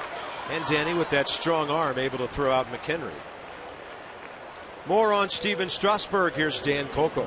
Bob, Strasburg had surgery this offseason to remove bone chips from his throwing elbow. It's a similar procedure to what Drew Storen had back in 2012. And I talked to Storen about that today. He said it's a minor procedure, quote unquote minor, but it's still surgery on your elbow. And he and Strasburg have talked about coming back off that procedure in the weeks and months as the season has gone on. Strasburg talked after his last outing about how he started to see his velocity come back up in recent outings, and that's what Storen said happened with him as well. When he first came back, he was topping out at 92 as compared to the 94, 95, and he didn't have the great stuff that he typically has. But Storen said over time the velocity was back, the feel and trust and the breaking stuff came back, and he's told Strasburg just to trust the process, trust that he'll be okay. And he's starting to see his stuff get a little bit better the deeper he gets into the season. Well, that's good stuff. Everybody says, oh, simple procedure. Anytime you have invasive surgery, there's nothing simple about it. It's not like you're getting a haircut. You're going in there and fixing something. Well, we talked about this a couple of weeks ago. I read a long article on Tommy John surgery and what pitchers do in the aftermath. And there's that initial jolt where they come back to throwing the ball hard. Then there's a leveling off period for a while, and then you build it back up from there. It's not just immediate, and then all of a sudden, you know, you're throwing 100 again. Not that he ever will. And Desmond, a dive and unable to get to that one from DJ LeMahieu, who now career is 4 for 8 against Strasburg.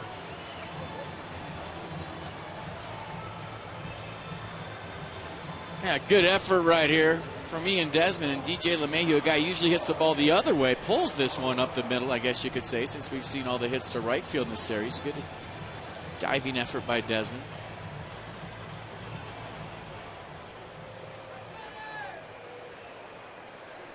Yeah, but I always wince having 3 knee surgeries when I hear people say simple procedure. I don't think there's any such thing. I was told a few times, oh, we're just going to clean your knee up, not a big deal, and it took me about 12 to 14 months to come back from it.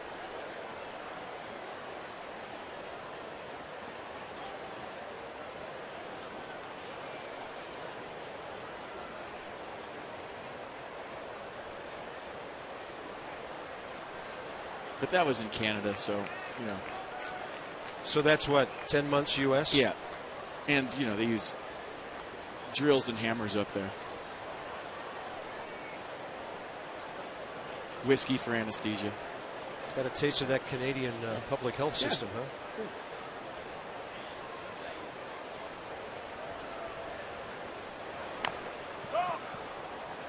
And De La Rosa trying to lay one down and move a runner here.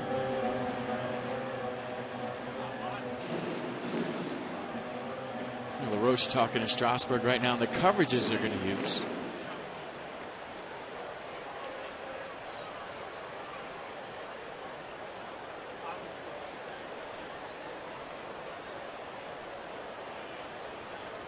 The other thing you have to be careful of in this situation is if you're LaRoche and you leave first base too soon, it give DJ LeMahieu a chance to steal second if you vacate the premises too soon. Rendon creeping in at third. Ball bunted toward him. He'll pick it up with a bare hand and just look across for Danny Espinosa. Good execution for De La Rosa, his 5th sacrifice bunt of the season. And moves the runner for Charlie Blackmon.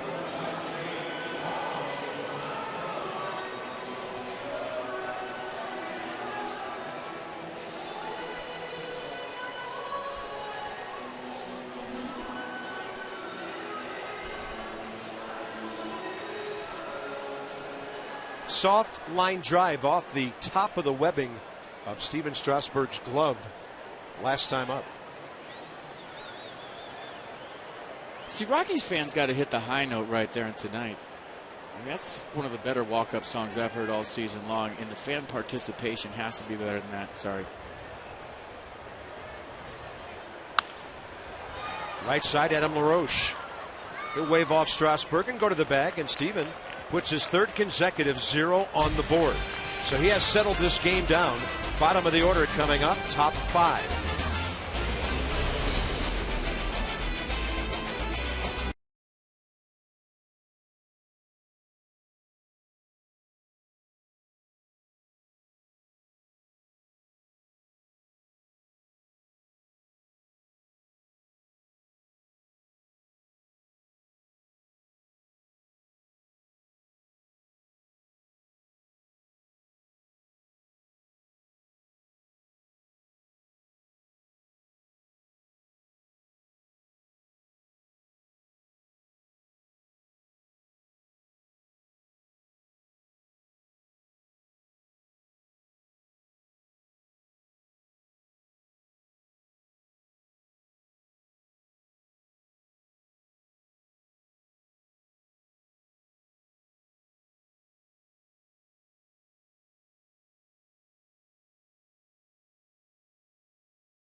downtown Denver. 3-1 Rockies as we head to the top of the 5th inning. Pick any 3 Nationals games and get a 4th game free, plus you get a free lid. New era cap with a summer catch 4-pack. Visit nationals.com/summer to get your pack today.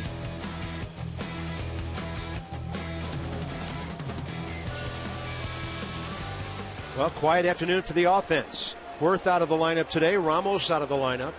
Ryan Zimmerman disabled. Zach Walters reports from Syracuse. And De La Rosa taking advantage so far.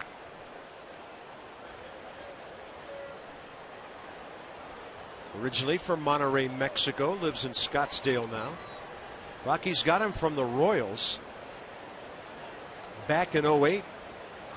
He's been a double-digit winner now 4 times for Colorado. I mean, this man won 16 games last year. 3.49 ERA in 30 starts. He's won 10, 16 twice, and again this season 10 here. And that's a rocket to the wall for Danny Espinosa. Solid double.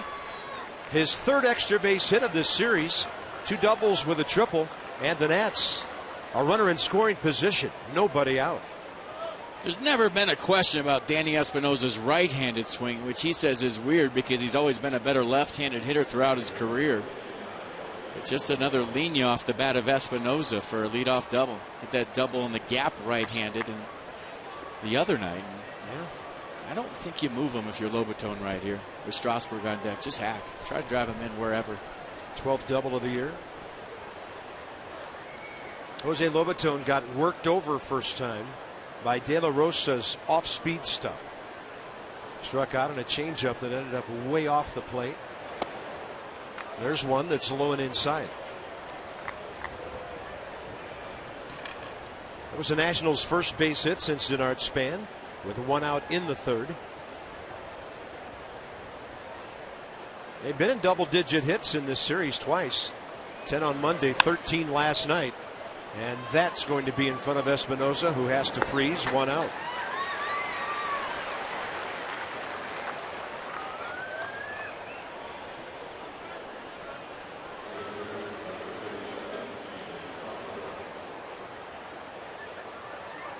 Situation where your pitcher's not going to bunt with 1 out and a runner at second. Well, so maybe he runs into an RBI here. You could with Denard Span on deck because he's a potential infield single. So a lot of managers will bunt right here when you have a guy on deck that has speed and you don't necessarily have to hit it out of the infield to score the run from 3rd.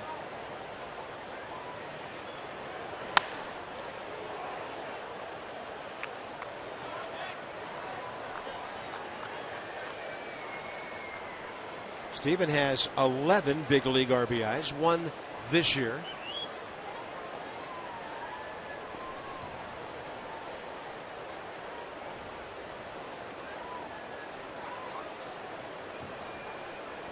I know if I got Billy Hamilton on the end neck circle, I'm bunting every single time right here. I don't care how my pitcher swings the bat.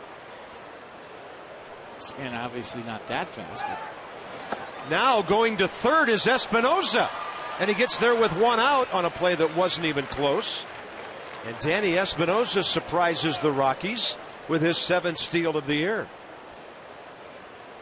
Well, they are definitely running on Michael McHenry here today. Not the best jump by Espinosa, but he got a good pitch to go on and a nice block by Arenado to keep that throw from going in left field and the run for the Nats. Infield in now. Pitch, of course, was a ball. The count's even 1-1.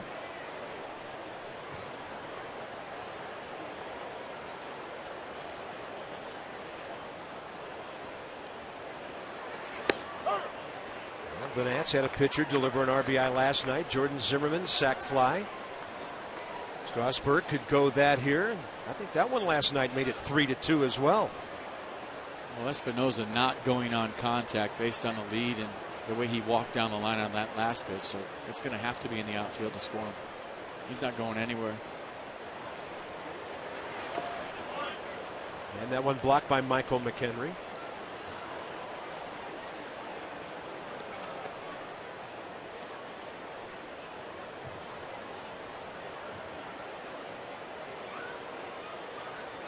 By the way, McHenry with that miss now 2 for 26.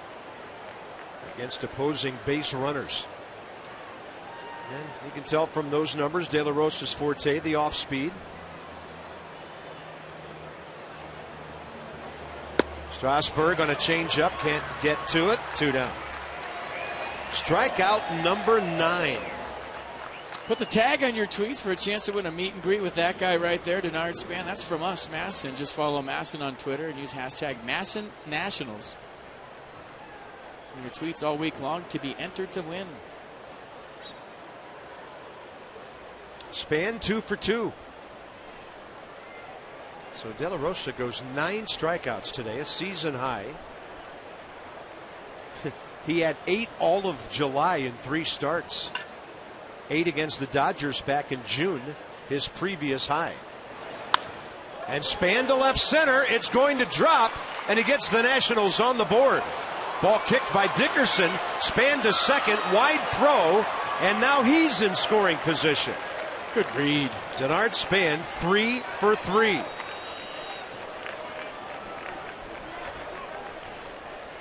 A little panic right there by Corey Dickerson. He might have had Denard Span if he'd have taken a click more time. Span does a nice job of dumping one in there. Very casual play by Dickerson, I guess is a way to put it nicely. And then the panic ensues. Denard Span taking the free 90 feet. And a clutch 2-out knock scores Danny Espinosa. Look at the hustle by Span. That's Dickerson's first error of the year, the Rockies' second of the day. And nothing like a 2-out RBI to get a ball club moving. So here's HAIRSTON.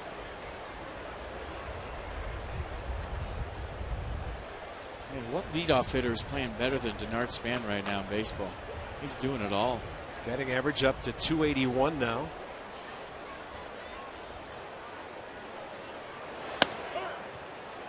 And that was an old-fashioned hit it like he throws it. Got something soft, hit it soft, clutch. And Denard checks in with his 20th RBI of the year.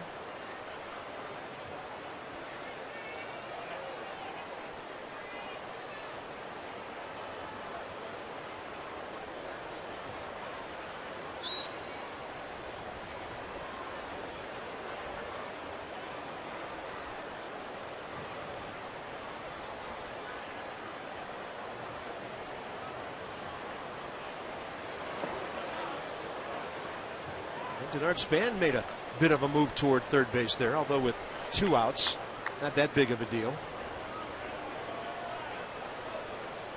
He's thinking about it. He does that all the time on first base, so he's trying to get a max jump, and with 2 outs, you have to be safer than safe if you're going to steal third base. And they've been running on McHenry. This might be a pickoff right here. Way inside, ball 2. By the way, I officially joined the bootleg weather team today. Why is it coming at us yeah, now? It's coming at us. After you said it's going to miss it us? hung a right. And that's just my bad for trying to know the weather in a place that I'm in 3 days out of the year. Delightful cloud cover from the comfort standpoint. And we'll see how it all works out. 2-1. HAIRSTON pulls it to the shortstop. A couple of crow hops for Rutledge. The Nats are gone in the 5th, but they pick up a big run. Espinosa's leadoff double pays off. Span delivers the RBI. That's not the real stuff. It's man-made. 3-2 now, 5th inning.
Work in the D.C. area, and you missed the first inning. We're going to show you some Geico highlights of how the Rockies scored the 3 runs in the first.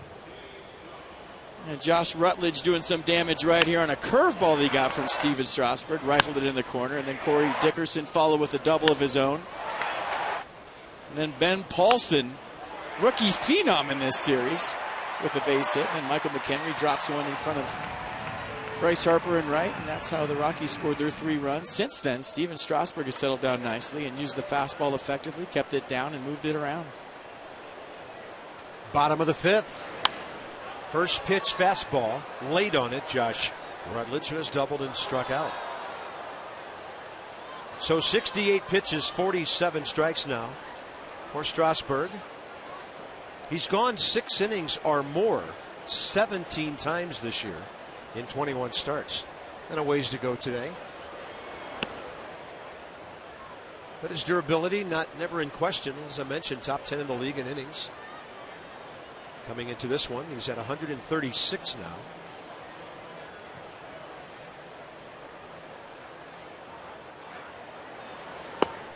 And that was a good hook.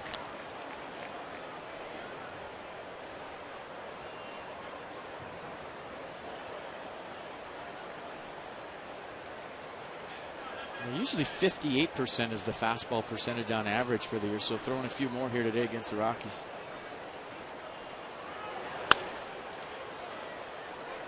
Rutledge trying to go the other way. Now the Reds are going to take on the Nationals Friday night with 6 consecutive losses. They just lost at Milwaukee 5-1, got swept. They're off tomorrow like the Nationals are. That ball is hooked into the left field corner. It'll hit at the 347 mark. HAIRSTON returns it. And the Rockies piling up some extra base hits. Their 3rd double of the day. 2nd by Josh Rutledge. Well, he struck out Rutledge on a fastball last time up. Rutledge was just late on that fastball. He saw him hit it down the right field line, and he tried to go to the changeup. And once again, Josh Rutledge hits an off-speed pitch for a double down the left field line. First time up was a curveball, that time a changeup. So they sped him up with off-speed, and he took advantage.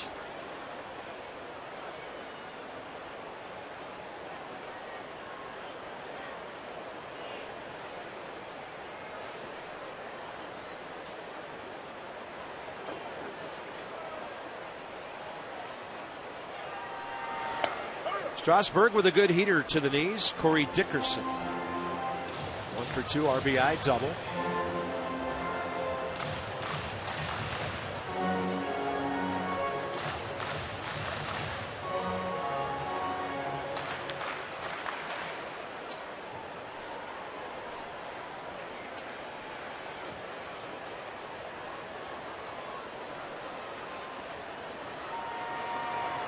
So their numbers 2 and 3 hitters, the bulk of their offense today. They are 3 for 5 with 3 doubles, 2 runs, a run batted in. And they're both on 5-game hitting streaks.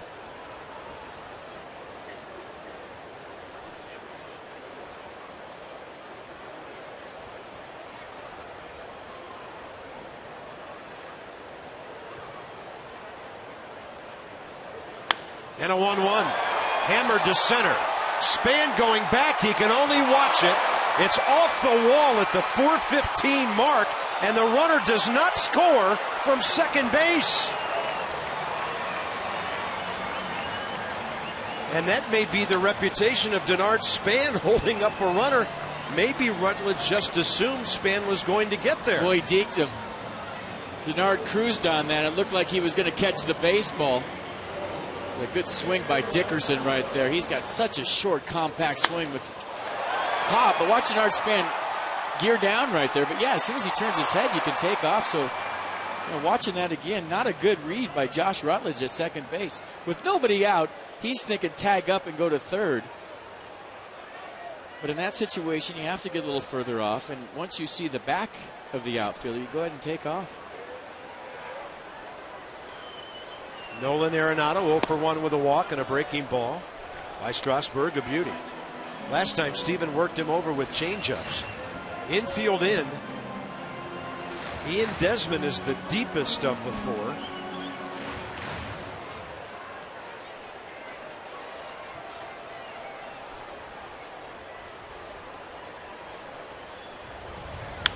And a bouncer. Rendon had to look the runner back to the bag, almost in a position to tag Rutledge, and then to LaRoche for the first out.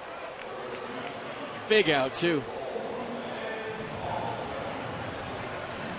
You see Espinosa over there playing in, so Arenado not trying to move the runner from second base and score the runner from third. Pulls it to Rendon. A big out for Steven Strasburg. Nice play by Rendon. Strasburg trying to wiggle out of this jam. The Nats scored one in the top of the first. The Rockies answered with 3. The Nats scored one in the top of the 5th, and the Rockies are trying to answer again. Well, the rookie steps in. They're going to walk Paulson. I was wondering if they would do that. First of all, because he's swinging so well. And secondly, because Drew Stubbs on deck is hard to double up. But he strikes out a lot. How about if you're Ben Paulson? Third day in the big leagues, they're walking you. Steven Strasburg's walking you. You're hitting 500.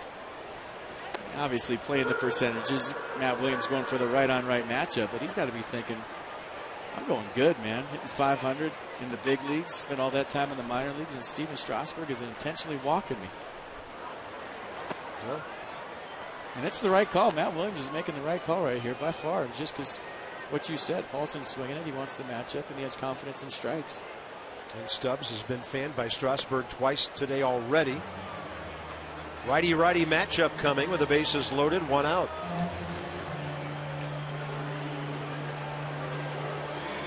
Drew Stubbs' career against Strasburg, 7 strikeouts, 0 for 9. But if you make a mistake, he's got power. If I'm Drew Stubbs, I'm diving out there for a fastball away, because that's pretty much all Steven Strasburg has thrown me all day. I'm thinking I'm going to drive something in the right center field gap or through the second baseman's chest, but I'm definitely looking for something away and hard.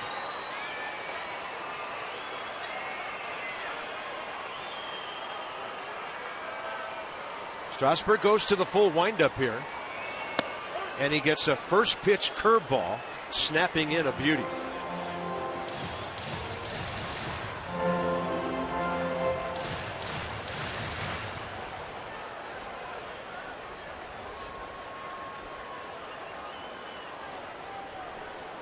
Target in. That means heater. 95 missing. And I think that's the game plan for Stubbs, and he's sticking to it. As a hitter, if you have a game plan and it's looking middle away, fastball, and they throw you a curveball and a fastball in, the worst thing you can do is change it in the middle of an at-bat. Stick to your plan. And then a great block. That was the changeup at 90. And Jose Lobaton went backstop to keep it in front. And your plan can change based on counts. But if your game plan is I'm looking fastball middle away because that's what he's got me out with a few times, well, then you stay with it. You're looking for that right here. He's looking fastball away.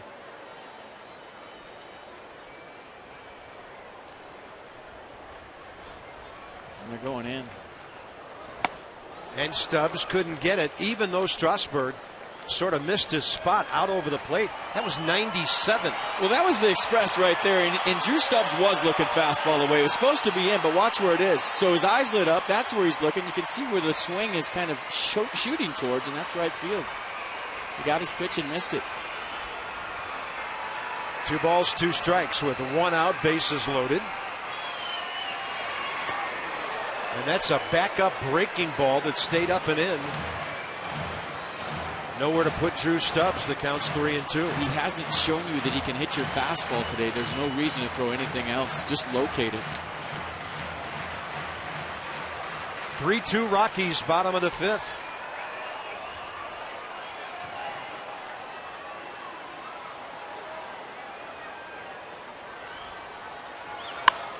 And the ball hit to short. They're going to have to hurry. Stubbs can run. Espinosa turns it. A brilliant 6-4-3 double play by the Nationals. Huge. Great pitch by Strasburg. Better execution behind him. Watch Espinosa hurry because he knows the speed of Stubbs. A perfect 6-4-3 double play to end the inning. Nicely done.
After his team scored a run the top of the 5th. Let's go with the Mercedes pitch sequence right here to Drew Stubbs. Start him out with a curveball, then he goes fastball in. He's looking for a fastball away. Let's just stick with that, all right? He gets it right there. That was his pitch, 2-1 fastball. Now he's got to fight. Curveball backs up on Strasburg, and a nasty two-seamer that was supposed to be away and ran all the way across the plate to jam Stubbs, and watch the turn by Espinoza, how quick, and with something on it. And high fives all around the third base dugout. Steven Strasburg making a big-time pitch in a big-time situation and getting some help from his friends behind him. Momentum for the Nats, and now 3-4-5 due up. Top of the 6th. Anthony Rendon has pulled the ball twice to short.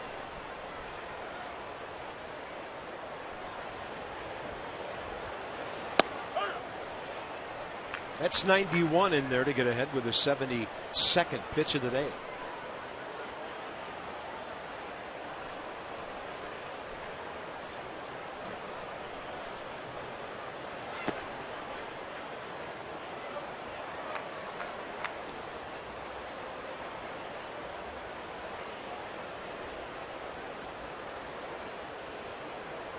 He has really stopped the middle of the order. Rendon, LaRoche, Desmond. 0 for 6 today.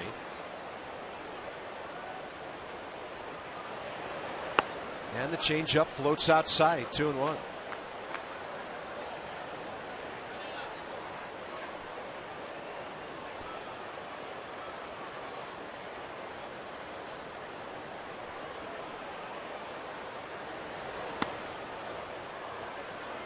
Nats have had their leadoff man on twice today.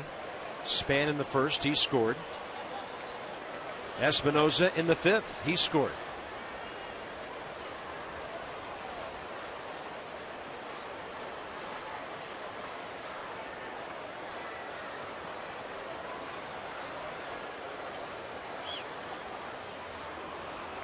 And Rendon rifles one out to center.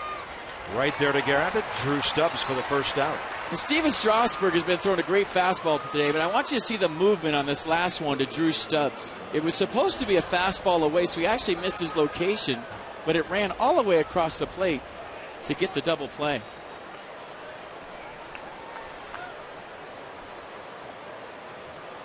And it started on the outer half and ran back toward the inner half. But some serious run on the two-seam fastball, and you see the frustration from Stubbs. Yeah, he does not hit into many double plays. That's only the 3rd all year. A guy who can fly, and the Nats got him for 2. Here's LaRoche. And a breaking ball was hanging up, and he just drops it into right center. It's Adam LaRoche's 3rd hit of the series. And that was a curveball, just not doing a whole lot except rolling in there. 1 on, 1 out. And the Nationals have their 5th base hit.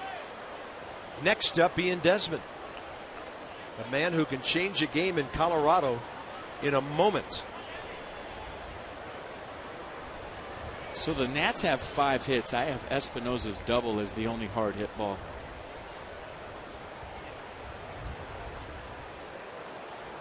Span's got 3 of them. Yeah.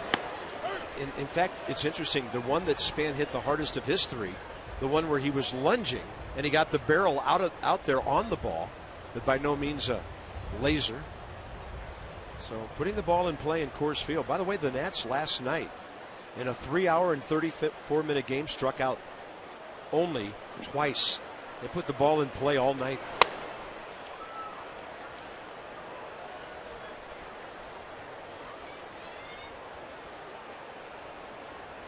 Desmond looking at Bob Henley, the 3rd base coach. They played their left fielder way off the line here because it's 390 to left center. So that cuts down that gap. It's a big gap in right center and down the left field line. And he, able to hold off of that one, 2-1.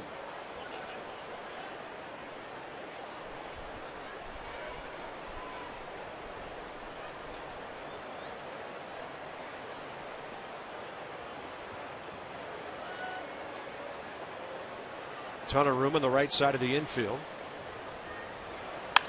And Ian goes that way to right center. That ball is cut off by Blackman, but heading to 3rd is Adam LaRoche. And Ian Desmond has 8 hits in this series. First and third, 1 out. Great swing, great read by LaRoche, seeing that this was going to drop to go first to third.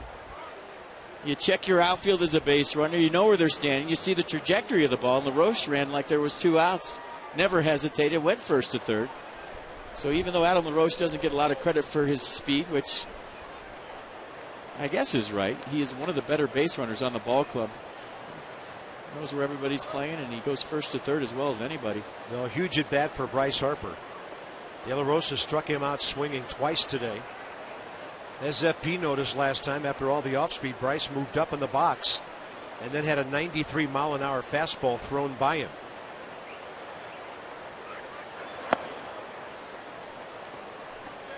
So the Washington box score, the Span hit, the Colorado error in the first for a run, and then they put a couple of hits together in the 5th inning. The leadoff Espinosa double. He stole third. Span drove him in. 2 more hits in this inning, LaRoche and Desmond.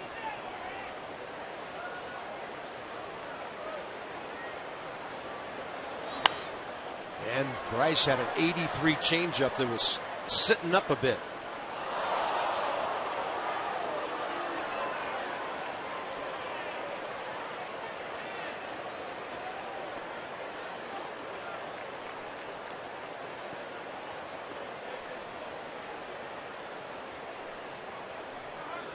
Tying run, 1 out, third base.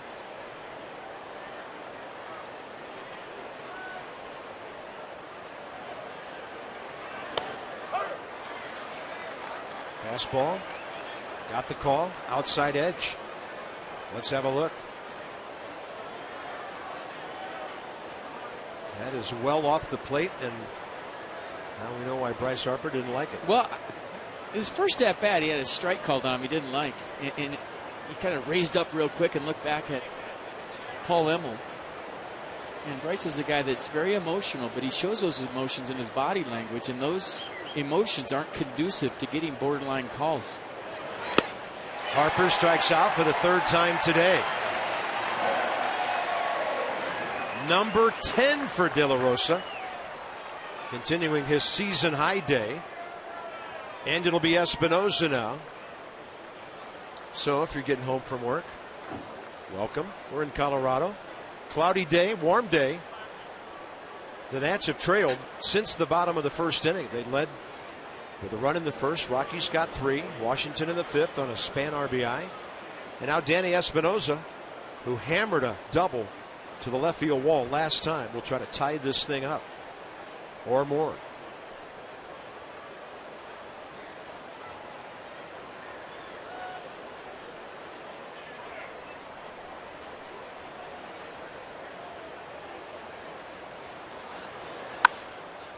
Off-speed pitch, he's out ahead, inning over. Frustrating top of the 6th for the Nats. They had 1st and 3rd, 1 out. De La Rosa's been tough today. 3-2 Rockies.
Jorge De La Rosa today, and leading 3-2 after 5.5. Let's have a look at the Rockies box score.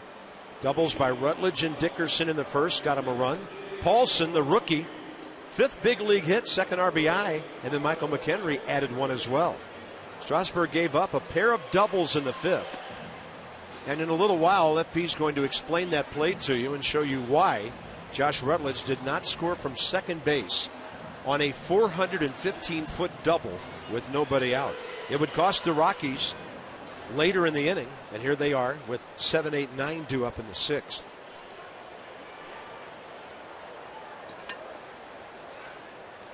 Michael McHenry against Strasburg career 2 for 7 with an RBI today.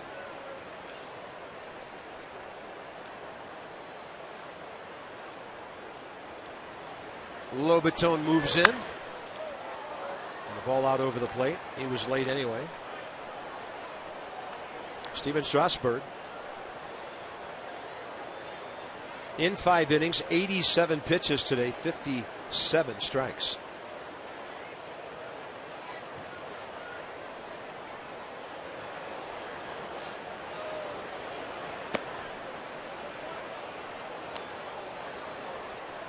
McHenry, 29-year-old catcher from Knoxville, Tennessee.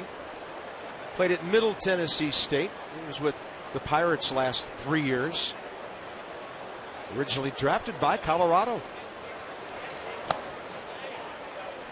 That was back in 06.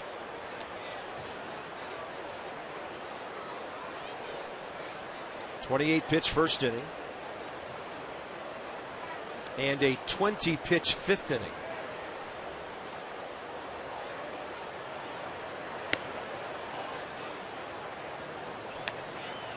Three and 1.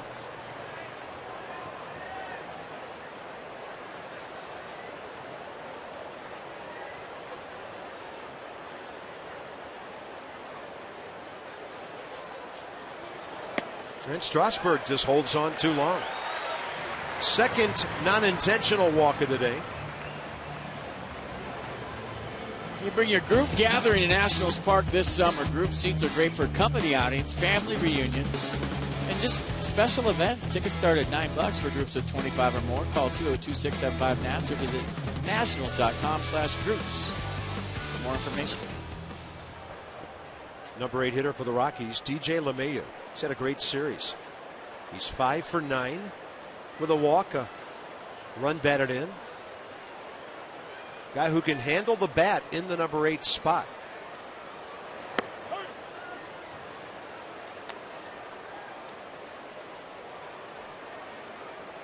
I think a good place for a high school reunion. Right? The ballpark? Yeah, group outing, high school reunion. I could put my entire high school in one of those party rooms. Same. Our party would be a little different than yours, but it'd still be a reunion. My high school reunion would be surviving members. Yours would be still in heavy party mode. Whoever's left reunion. That's right. Come on by. Yeah. See who's around. Well, it's groups of 25 or more, so you're in trouble. 1 ball, 1 strike. I think we could reach 25.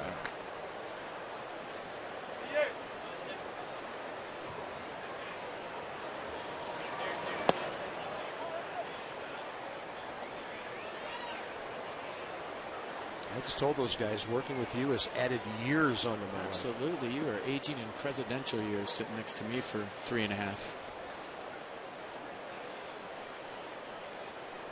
2-1 to LeMahieu.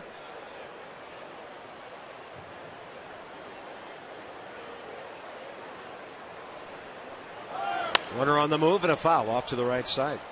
Interesting call by Walt Weiss right there, going hit and run a 2-1 count with the pitcher on deck. De La Rosa swings the bat pretty well, so maybe he was thinking first and third, nobody out. But very rarely do you see managers go hit and run with the pitcher on deck.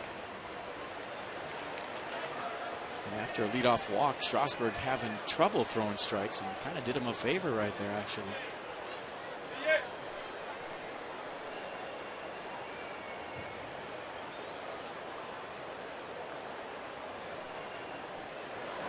And a 2-2 is a perfect fastball. Outside edge. LeMahieu down, 1 out. 97. I don't think we've seen too many 97s from Strasburg, but there's been a handful of them here today against the Rockies, and not just any old 97. This is paint. He has really commanded the glove side today to right-handed pitchers late in the count. $37 donation by the D.C. area Toyota dealers to Children's Inn at NIH for every strikeout by a Nats pitcher this season. That was a pretty $37 right there. Yeah, it was something. That was his first strikeout since the 3rd inning. 5 on the day. De La Rosa bunted last time. With 1 out and a runner at first base, I'm a little surprised Anthony Rendon isn't closer than he is. It's because he got a line drive drilled right at him the first time. Yes, he did. Off the bat of De La Rosa. And then the sacrifice bunt to Anthony the next time up. He's creeping in a bit onto the grass. And De La Rosa goes butcher boy and fouls one off the camera well and then up into the seats.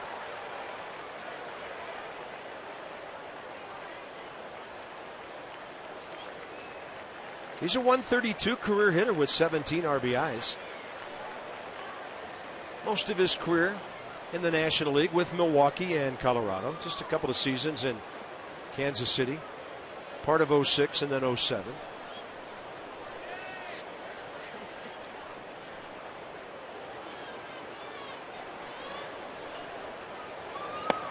Lays off that pitch low. 1 ball, 1 strike. Is that the curly W beard guy? No, that's Jason Worth. You would think available for pinch hit duty if a big situation arose. Strasburg due to bat second in the 7th. The Nats do have Kevin Franzen, of course, and Zach Walters, the switch hitter. That's trouble. Anthony Rendon did a great job right there. If he doesn't slow that ball down, maybe McHenry goes to 3rd. Bryce Harper was charging hard, or rather, HAIRSTON from left field. And Anthony did well to get a palm on that thing. Well, you're half expecting him to make the play. Nice job by De La Rosa with the butcher boy. You see how early he brings the bat back? That's how you do it. Too many pitchers bring that bat back late on the butcher boy, and that's why Rendon was giving De La Rosa some respect at 3rd base. Good effort. Nicely done by the Rockies, and that's going to do it for Strasburg. Bottom of the order gets him. The leadoff walk comes back to haunt, and Strasburg goes 6 1/3 today, and Ross Detweiler next. This call to the bullpen package by the UPS Store, your one-stop shop for all your small business needs. Let us handle your mailbox service needs. We love logistics.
One intentional and 6 1/3 for Steven Strasburg. He gives way to Ross Detweiler here, who will face Charlie Blackmon.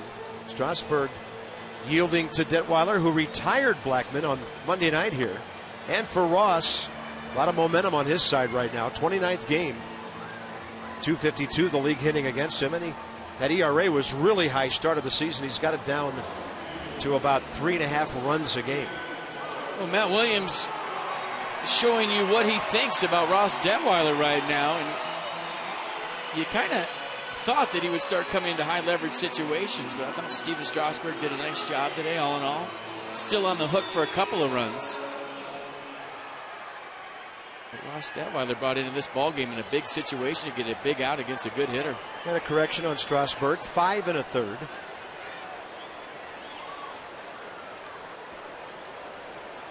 Nats were ahead 7-2 ninth inning on Monday, and he's not going to retire Blackmon this time. They're going to send the runner. Hairston's throw, though, not in time. Michael McKendry, the catcher, scores on an aggressive call by their third base coach, Stu Cole. Matt Williams going to come out and see if Lobaton put a tag on right there, and if he tagged the runner. How many of these have we seen from both clubs today? Just doinkers right over the infield. And Stu Cole, knowing that Scott Hairston doesn't have a plus arm, decides to send the runner. It's a good gamble that pays off. Did he tag Michael McKendry as he went by? Matt Williams just stalling for time right there, and he's not going to use a challenge as he looked back to the dugout. Well, that's close. If he had I just go by the reactions of the players. Lobaton didn't say a word, so I know he didn't tag him. Yeah, it would be interesting in the case of a replay or a challenge, because we don't have an Exmo today, and the Rockies are not televising. There would be limited views at any challenge plays in this game today, and that's a strike to Rutledge. He's 2 for 3 with a pair of doubles. And Charlie Blackmon with his 53rd RBI. You are right. It has been flare after flare for both clubs in this one today. That's a rocket. Should be a tailor-made 6-4-3. Espinosa to LaRoche. Adam managed to stay on the bag with a high and outside throw. Rockies pick up a run. The Nats will have Lobaton, a pinch hitter, and Span coming up.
Mercedes-Benz of Arlington and Mercedes-Benz of Alexandria. The Rockies score 1 in the bottom of the 6th to make it a 4-2 game, but Denard Span provide most of the offense, half so far for the Nationals with 3 knocks, and we're going to show you all 3.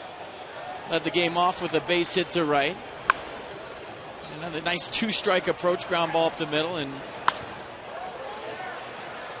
a little 2-out blooper to left for an RBI single, and he would advance on an error to second base with some serious hustle. So hashtag Spanning on offense today more than defense. He's been all over the joint. This one going to the top of the 7th. Rockies on top. 4-2. And Kevin Franzen will be hitting after Jose Lobaton here. for Detweiler, who throws the double play ball. And De La Rosa now taking the mound. Today he's thrown 86 pitches, 56 strikes.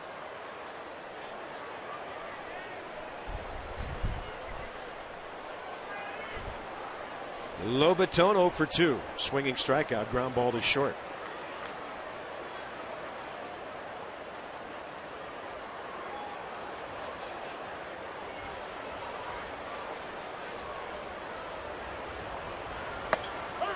And a strike to get ahead. Just wondering if the Nats would get a man on to lead off. Would it be possible to see Worth in that home run threat? But he's right now without a helmet, without gloves, just watching with some teammates. Well, Matt might pick him. You never know. Sometimes the leadoff guy getting on changes what you do in that number 9 spot.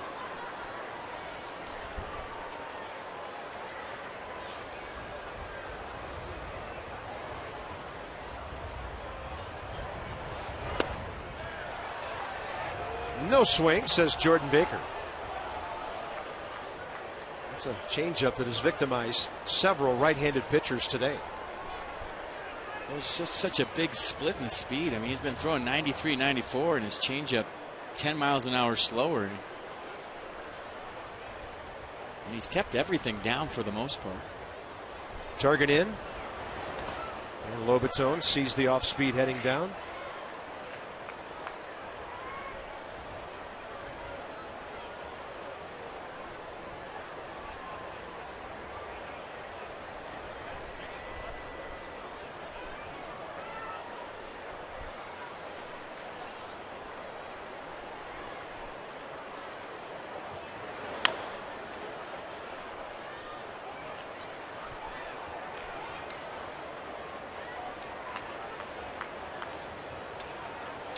Face those lefties with just enough fastball at 93, 94 to make you get your bat started early and have to beat him to the point of contact because he's got a little hair in his fastball.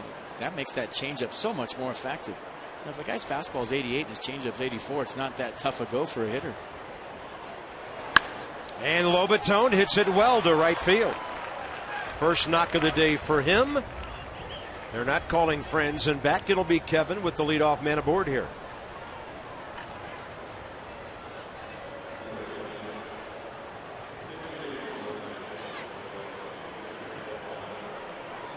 Well, we talked about the health of the ball club over the last couple of weeks before Ryan Zimmerman got hurt last night. Franzen and Hairston with Nate McLeod really having a hard time getting regular at bats. So a tough spot to step into. Kevin 0 for 1 in this series, and he's facing De La Rosa, which surprised me when I saw it for the first time. See, these are the kind of pinch hits you'd like, because you know down by 2, you're just going to go up there and wail. You want to keep the ball off the ground. You know there's nobody out, so it's kind of a free at bat for a pinch hitter to go up there and really swing hard, look for something up in the zone to try to drive. A lot of times a pinch hitter, you're trying to get on, you're trying to get a hit, but this is almost like a free try. He's going to try to bunt for a base hit. It's a good bunt. Arenado drops it. 2 on, nobody out.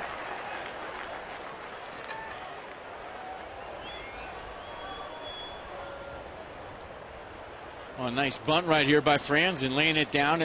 Very good at bunting to third base. You see him bunting a high pitch right there. And good base hit bunters will bunt balls because you've already showed the mystery is gone. And a nice job by Franzen of moving the line at a yard span. This is the 3rd consecutive inning in which the Nats have had 2 hits. Nick Massett up and throwing, just reactivated yesterday. And Denard Span, who's 3 for 3, steps in. He has scored a run, driven one in, stolen a base. And the Rockies bullpen thinking about some right-handed hitters coming up, Hairston and Rendon.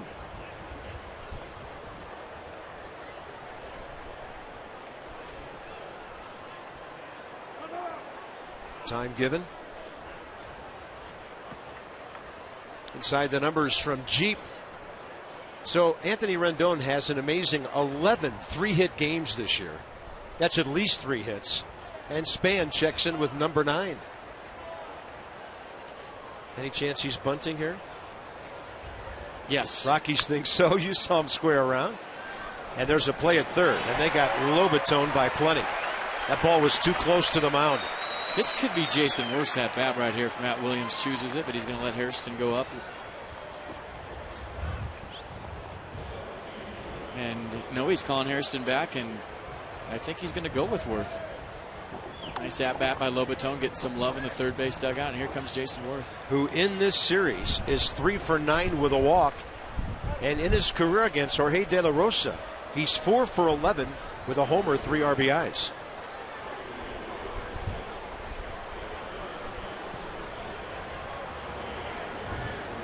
Getting some showers here suddenly. Wind is whipping up. And it's coming straight in from left. The ballpark is closed right now. I mean, it is gusting in from left. There's no way to hit one through that, I guess, unless you keep it low. So at 3:28 local time here in Denver, conditions changing in a hurry. So Worth, good career numbers against this lefty. He's 1 for 1, by the way, as a pinch hitter this year.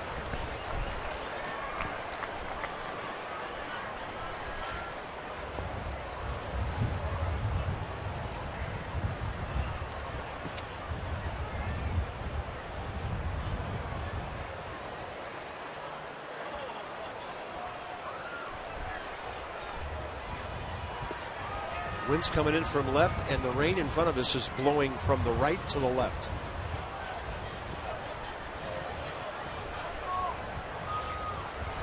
Way outside, and a big time reach by McHenry to keep the runners from moving up. Well, that's a good play by Michael McHenry right there, getting out of his crouch and fielding that pitch.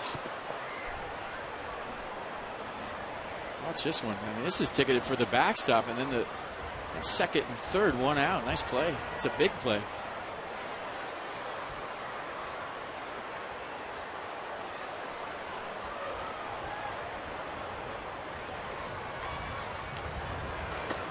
And Worth spots the pitch heading low. Good take. He's been amazing in July. The doubles, the home runs. He had a double here last night, so 17 of his 23 hits this month, extra bases. Player of the month in July last year.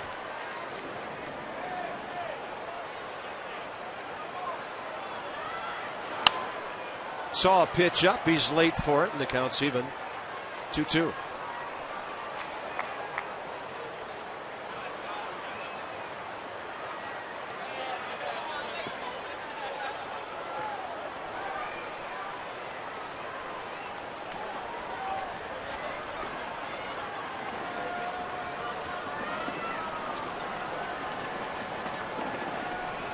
I mean, the flags are absolutely ripping out there left.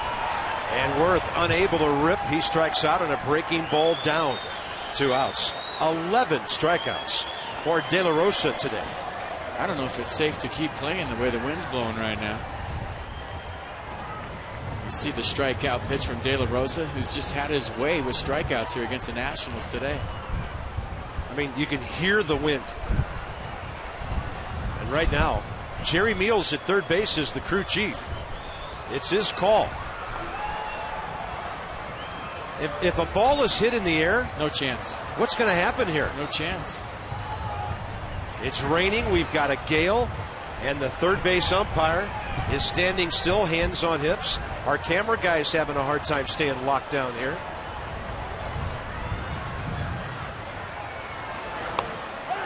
Strike call.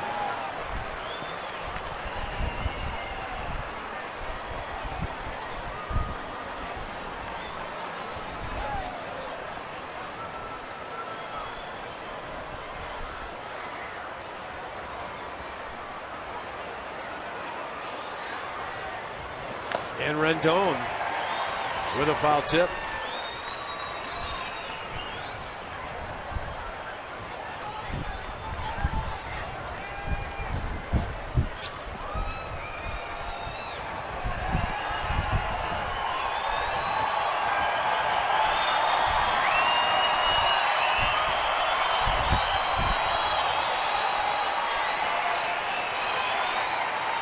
Runners at first and second, 2 down in a 2-run game.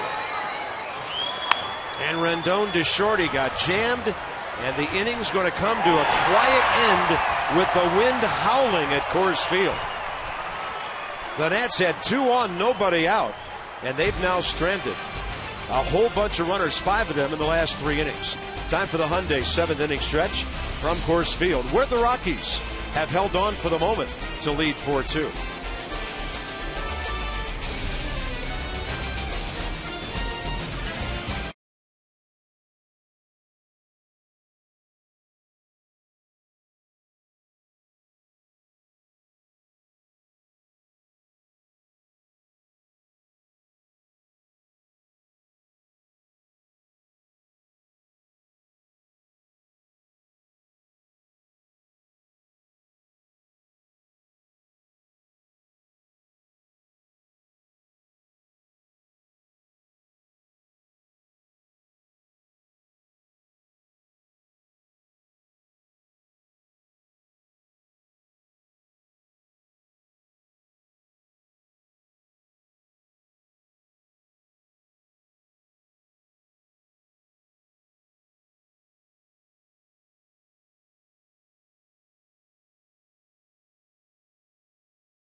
Well, the heads groundskeeper visiting with Jerry Meals, and we just had a sudden shift of the weather and rain pouring into our booth here in Colorado. It's still quite volatile here. Rain pelting down, but evidently around third base it's not feeling that much. Bryce Harper moves to left because Jason Worth is now in the game in right field. And the Nats' third pitcher of the day, Aaron Barrett. A 37th appearance for Aaron Barrett, 3-0 record, ERA nice. 25 hits in 31 innings against the two-seam fastball, mid-90s slider combination. Did a nice job the other night. Came in with the bases loaded, got a big strikeout in a 4-2 ball game.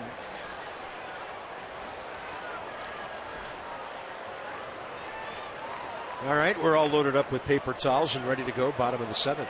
And he won the standoff before the game, so we'll see how that goes here. I wonder if he'll face Brandon Barnes at some point.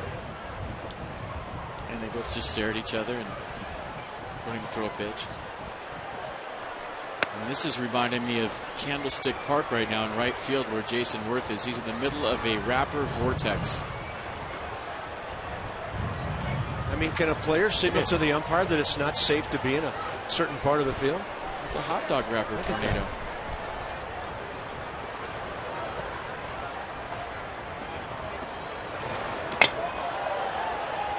And Barrett unleashes one, 2-0.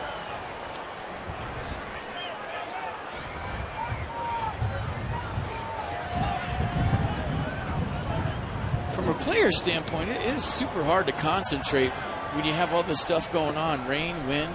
I mean, give Jorge De La Rosa tons of credit for getting out of that jam with, you know, all heck breaking loose behind him. When you're standing in that batter's box and the wind is blowing, it's not easy.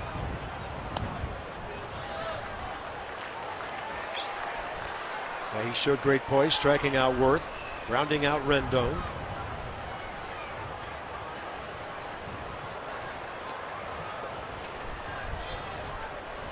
And every once in a while we get a gust and the rain just blows right in here. We can't close our windows because we have a camera right next to us.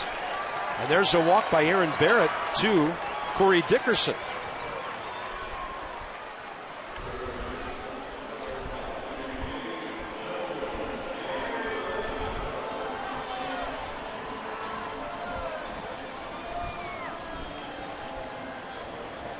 Nolan Arenado walked and scored in the first. He's 0 for 2 since with a strikeout and a ground ball.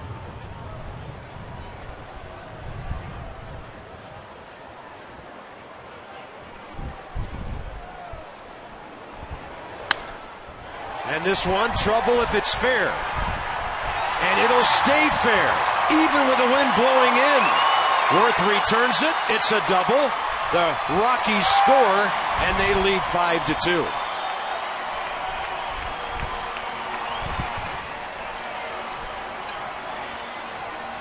Boy, you're wondering how that ball was going to stay fair, but if you look at the flags, the wind has shifted. It was blowing from left to right, and about 5 minutes ago, there's no way this ball stays fair. It's about 8 rows into the stands, but the wind shifted, and a nice piece of hitting right there by Arenado.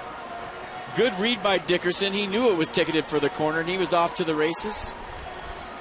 And a 3-run lead for the Rockies. Nice piece of hitting by the Rockies' third baseman.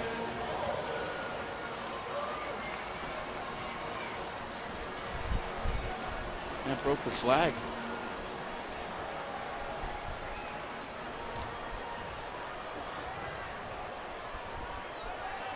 Next up, the rookie Ben Paulson, 1 for 2 with an RBI single and an intentional walk.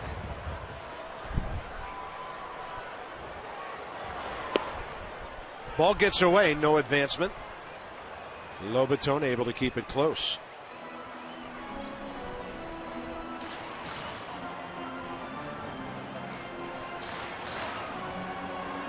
Right now, Jorge De La Rosa is at 103 pitches. It's his 6th game in a row over 100. And the Nats would certainly love to get into the Colorado bullpen. But right now, you got to keep it 5-2. That's a strike call. 92 at the knees. Even though the Nats have 6 outs to play with, there is a long way to go in this ball game, in this ballpark.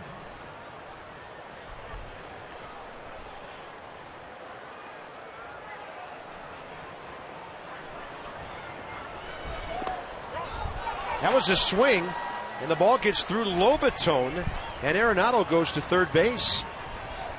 So on strike 2, he's there with nobody out. And a slider in the dirt right here, and Jose Lobaton, you can see him kind of flinch on that, and his head went up, and the ball went through the 5-hole. And a free 90 feet for Nolan Arenado and the Rockies. And now Paulson trying to drive him in instead of get him over.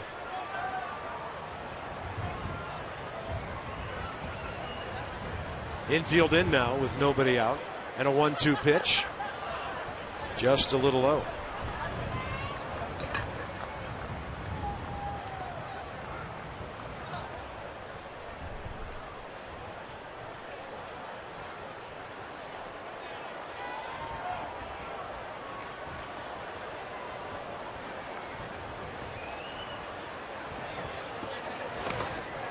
And a swing and a miss. That'll require a throw. And the ball is missed by LaRoche.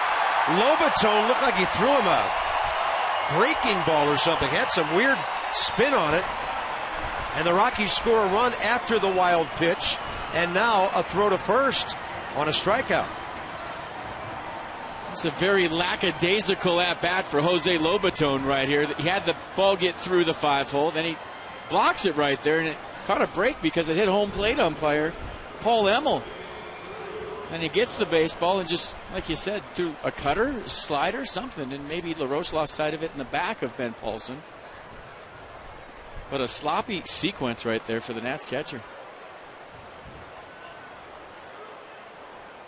So a K, E2, runner at first, nobody out, and 2 very damaging runs in for Colorado. Drew Stubbs, the hitter.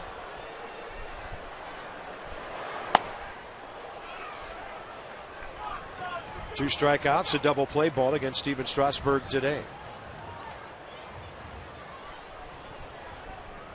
I don't think the wind had anything to do with that throw. And evidently they've given the error to Adam LaRoche on a throw that was crossing the runner to the wrong side of the bag, basically. Tough call.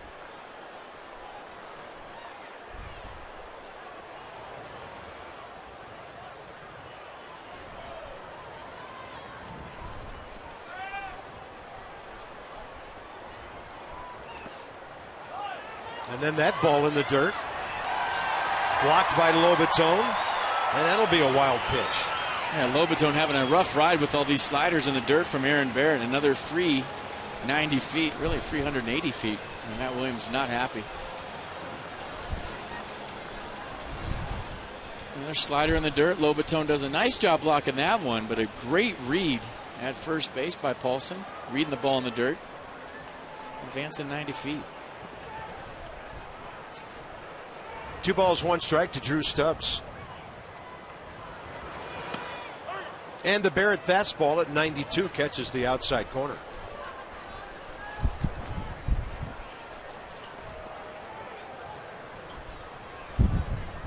Now you can hear the gusts in our headset microphones coming straight in.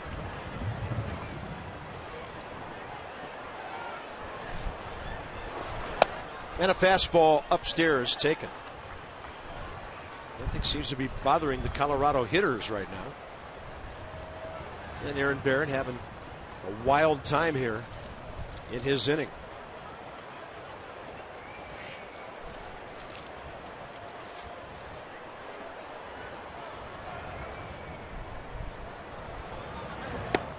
That's at the knees. And Drew Stubbs is 0 for 4 with 3 strikeouts. So 2 Ks in the inning, but that's the first out. So you see the strikeout to Paulson and the throw by Jose Lobaton. What you want to do right here is create a lane. Watch the wild pitch. So it's in the dirt, ball's here. Lobaton fields it in foul territory. Now you want to create a lane with the first baseman, so you're throwing it in foul territory. And Lobaton threw it across the baseline. Yeah. And LaRoche did give him the target in foul territory. So catcher's in foul territory, first baseman's in foul territory. If it bounces in front and the catcher's in fair territory, you give him an inside lane. And how the official scorer could get that error to LaRoche beyond us. And the throw changed lanes. And plus there's a runner. It was hard for LaRoche to see it. Michael McHenry, the hitter. 1 for 2, RBI single, a walk, and a run scored. And a chopper to short. Runner right in front of Desmond. And out at third. Not a good choice by Ben Paulson. 6-5 on that tag play. All right, here's your AT&T photo. I promised you earlier in the game. Well, that's a good pitcher today. Is that St. Louis, father and daughter at a Cards game on the road? That looks like Bush. Yep. Nicely done. That's a good one. Yesterday's, not so much. I already forgot. Here's DJ LeMahieu. De La Rosa, by the way, is on deck here in the 7th. And LeMahieu 1 for 3 today with a base hit up the middle back in the 4th inning.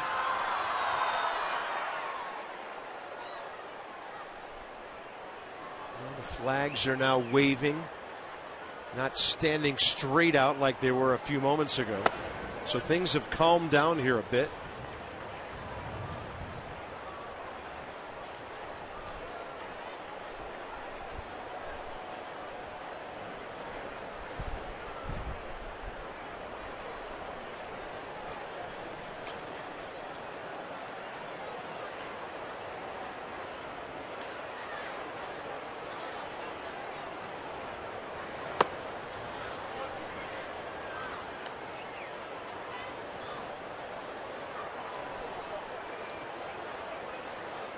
Aaron Barrett, 21 pitches already here in the 7th.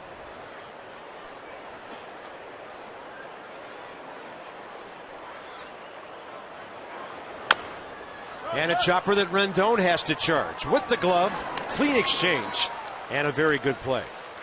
To the 8th. The Nats are down by 4 with LaRoche about to lead off.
Telecast is presented by authority of the Washington Nationals and may not be reproduced or retransmitted in any form, and the accounts and descriptions of this game may not be disseminated without the express written consent of the Washington Nationals. And 6-2 Rockies. We head to the top of the 8th inning. And looking for some runs in that third base dugout right now. Remember, our Washington, D.C. Lexus dealers are donating $250 to the Children's National Medical Center for every home run a Nats player hits this season, so keep them coming. And LaRoche had one last night. Lexus, the pursuit of perfection. And meanwhile, the story of this game, Jorge De La Rosa going out for his 8th inning. He's thrown 103 pitches, 69 strikes. And as I mentioned a few moments ago, 6 consecutive outing over 100. He will face LaRoche, Desmond, and Harper in the top of the 8th.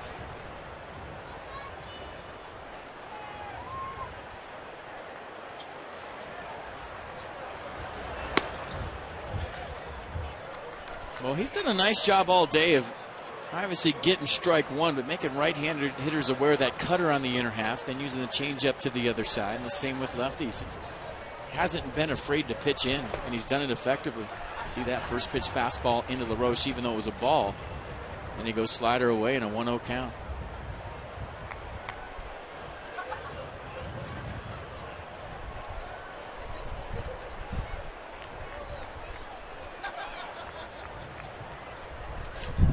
Here comes the wind again. And it's inside to Adam. 2 balls, 1 strike.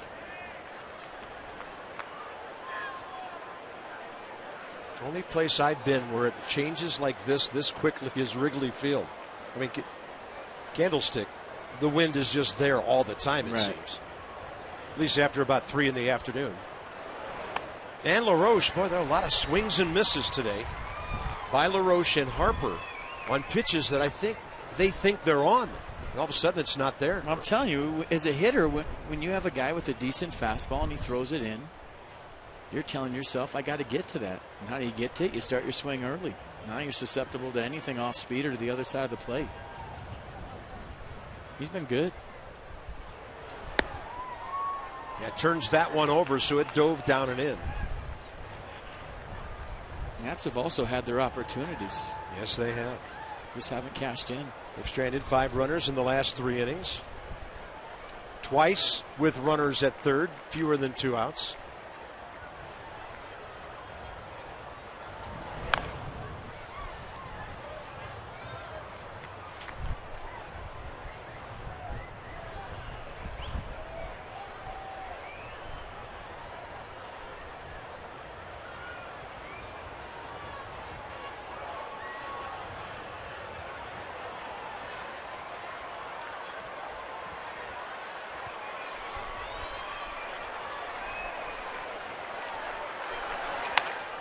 And that'll be it to Hopper.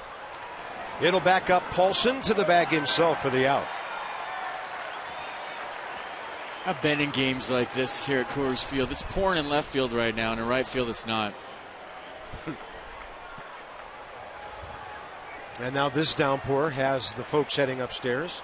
Walt Weiss coming out. Looks like De La Rosa's done. He will not face Ian Desmond and Bryce Harper. They'll go 7 1/3 and give Washington just a couple of runs on 8 hits. They will bring in their right-hander, Adam Ottavino, and the rain is pelting down here in Denver.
For Colorado, Adam Ottavino has completed his warm-up tosses.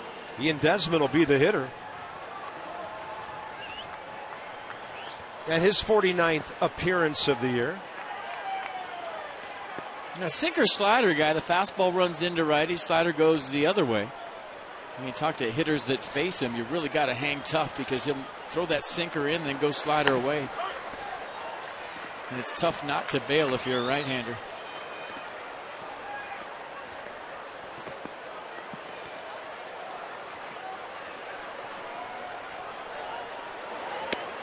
And Desmond unable to stop his swing on a good breaking ball away.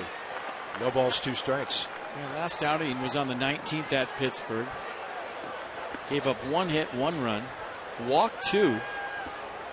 So had trouble throwing strikes. Didn't record an out. And a high fastball strikes out Ian Desmond. 2 outs in the 8th. This moment in history brought to you by University of Maryland, University College. 2 years ago today, Bryce Harper's first at bat in the Big Apple.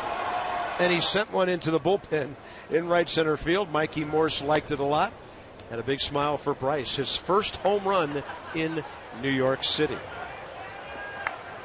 De La Rosa struck him out 3 times today.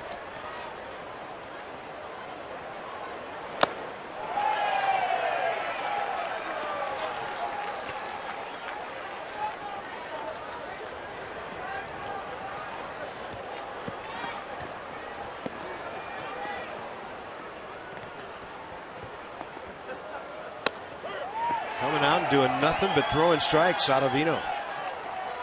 A 4-run lead, that's all he has to do.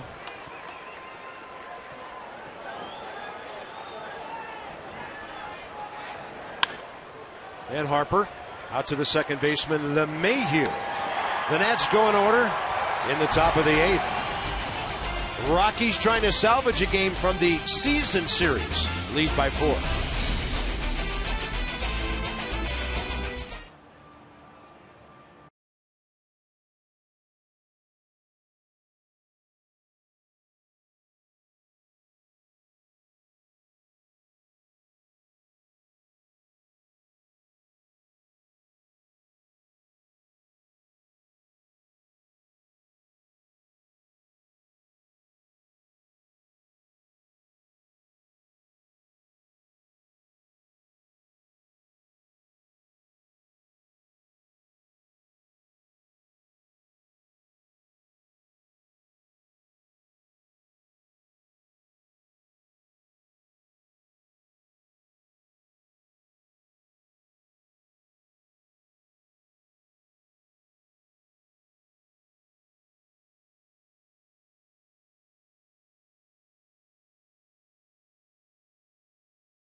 PNC Bank, for the achiever in you.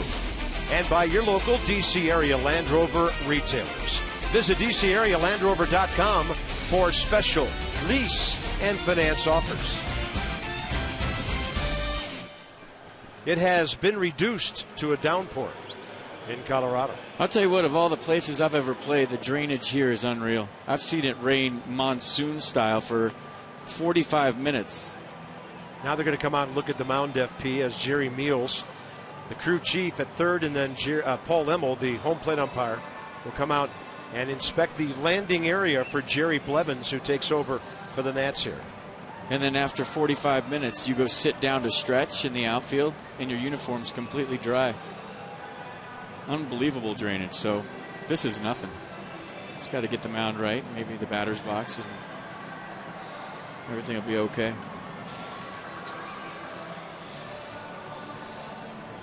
Friday night after a day off tomorrow, we'll be with you from Cincinnati. Tanner Roark, beaten by the Reds. A couple of runs in 6 innings back on May 21st, but he's 9-6.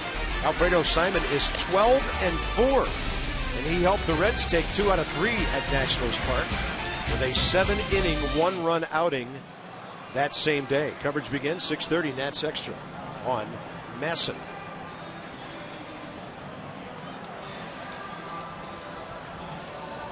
Little chicken feed on there. Get it dry, go to work. Starting to ease up a little bit.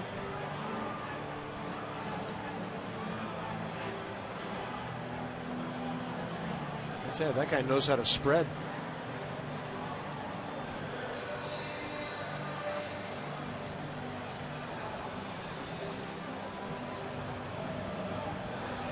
Jerry Blevins, 4th Nationals pitcher of the day. Better lately, and here's Dan. Guys, Jerry Blevins has been exceptional against left-handed hitters so far this season, holding them to a 125 average and a 376 OPS. But he's struggled against right-handers who are hitting 324 off him with an 883 OPS. I talked to Jerry about that yesterday. He's actually had pretty good success against righties in his career, so this is a little out of the norm for him. He said that the issue there this season has been that he's facing more righties in lopsided games, situations where he's not trying to be too fine and end up throwing 30 pitches in an inning. He's just kind of throwing strikes and attacking these right-handed hitters, and he's getting burnt by it a little bit. And he wants to work on sequencing a little bit. He wants to work on pitching inside to right-handed hitters a little bit more.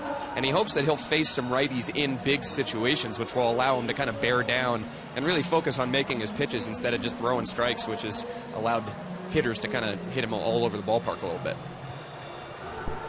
Well, you got to have the same approach, whether it's a 1-1 game, a 2-1 game, or an 8-0 game. You can't change your approach based on the score. You got to execute the game plan and treat every game like it's a save opportunity. I find that very eye-opening that he has a different approach based on the score.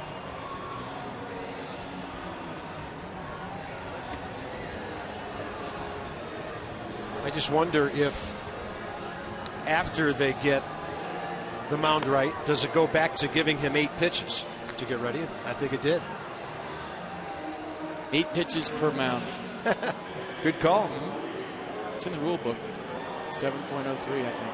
It's 8 new pitches for every pound of turfus. Yeah. Well, we're not going to get the Barrett Barnes matchup, but this will be Brandon Barnes against Jerry Blevins to lead off the bottom of the 8th inning. By the way, if we wait about 5 or 10 more minutes, it looks like it's going to be sunny here. Mm-hmm.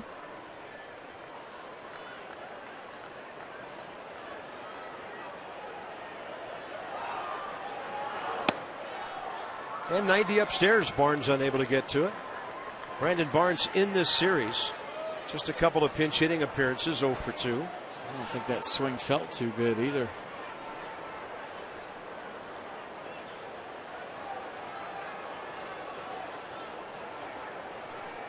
28-year-old outfielder, born in the Anaheim area. Went to Catella High School there, not far from the Big A. Went to Cypress Junior College in California.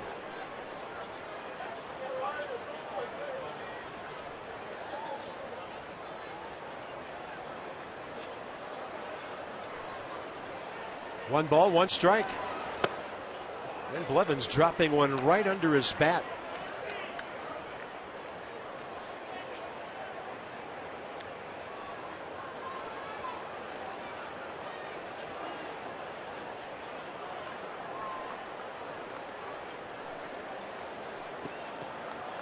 Now trying to get some mud out of his cleats.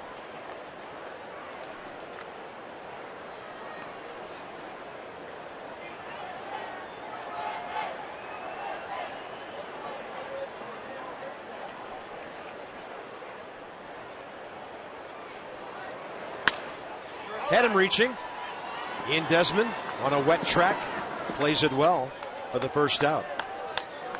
All right, here's your daily Peanuts promo. Peanuts are your summer home for the future stars of the Washington Nationals. There are plenty of promotions at the Fitz, including fireworks, bobbleheads, kids, dollars, Mondays, everything you ever wanted. PotomacNationals.com or call the number on your screen. And top of the order now for Charlie Blackmon, who's 2 for 4 with an RBI single 2 innings ago.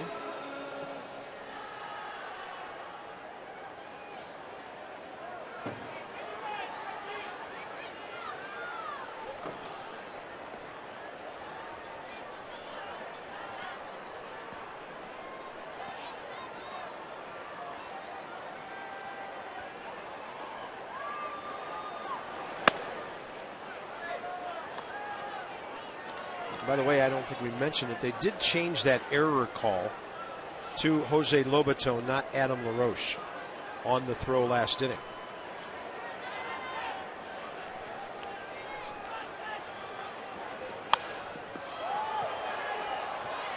Right into short center.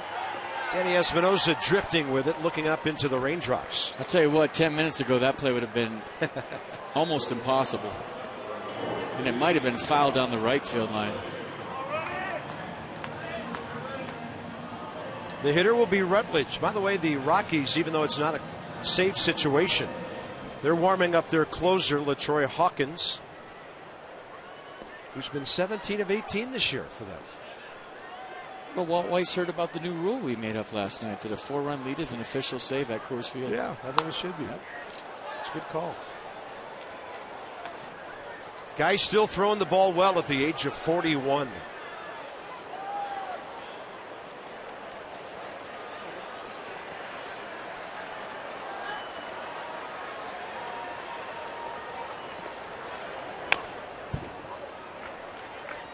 The Nats in the ninth will have Espinosa, Lobaton, and then the number 9 hitter up.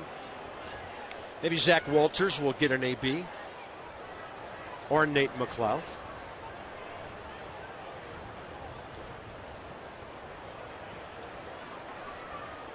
Now the breeze is blowing out to left.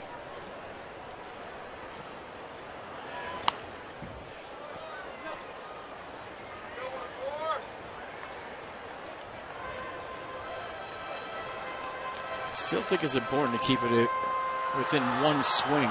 Sure. Grand Slam range, they call it.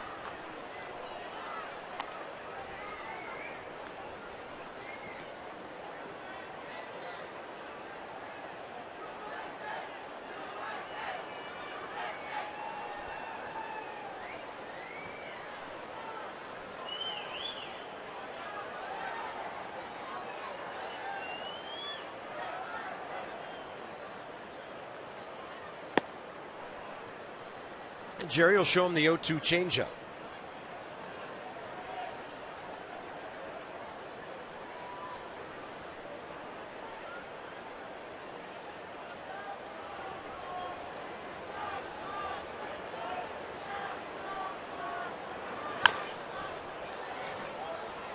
Rockies are trying to break a 7-game losing streak. If they would win today, it would be their 5th win in their last 30 games. That's how tough it's been around here and on the road for them. Well, they have baseball's worst road record and the National League's worst overall record at 40-60. They got a good effort from their left-handed ace today. That's a curveball right in there. We're going to the 9th. Danny Espinosa 1 for 3 with a double today. A stolen base and a run. He'll lead off.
by 4. Catch all the second half action on MLB.TV Premium, the #1 live streaming sports service. Watch every out-of-market game live in true HD on over 400 devices. Visit nationals.com for details. So here's LaTroy Hawkins. Guy kind of reinventing himself as a closer late in his career. 17 saves in 18 opportunities this year.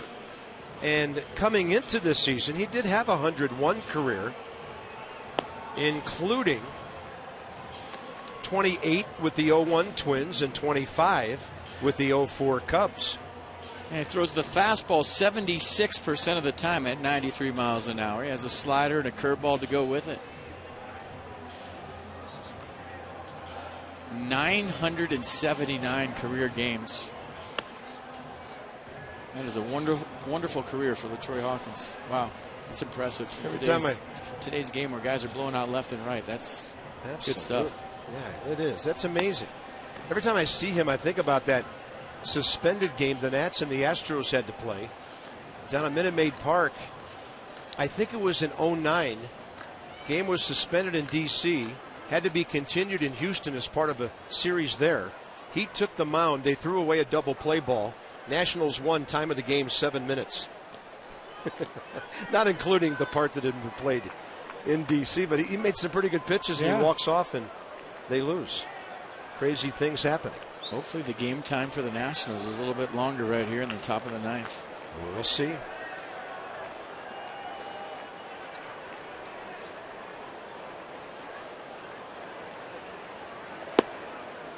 Low and in, ball 1 to Danny Espinosa.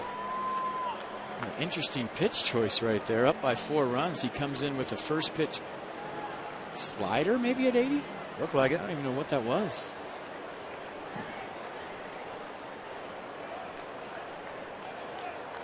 Object is to get ahead, right?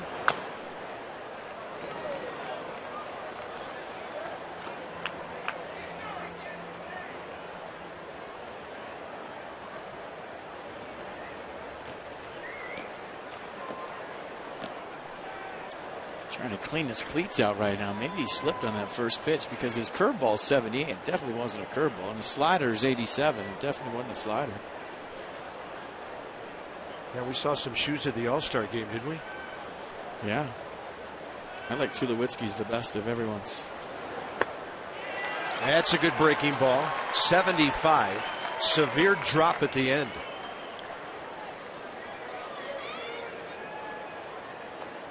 No. Nats trying to come back here. It's all about winning series, which they've already done. 3 in Cincinnati, Hitters Park, 3 in Miami, Pitchers Park.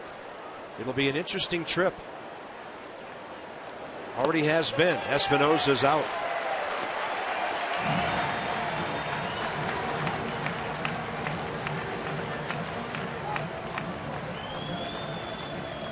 And the Nats, even if they drop this one, would still be a game and a half up. The Marlins are at Atlanta again tonight. That'll be Nathan Eovaldi against Irvin Santana. There's Zach Walters on deck to get a Major League AB here.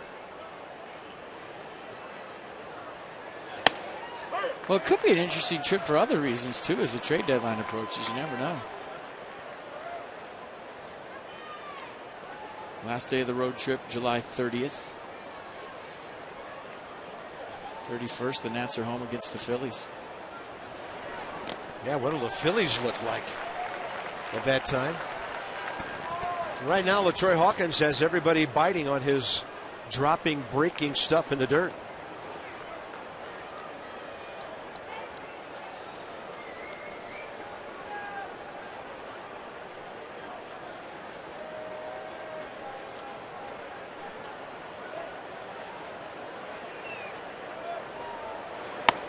And the fastball just misses.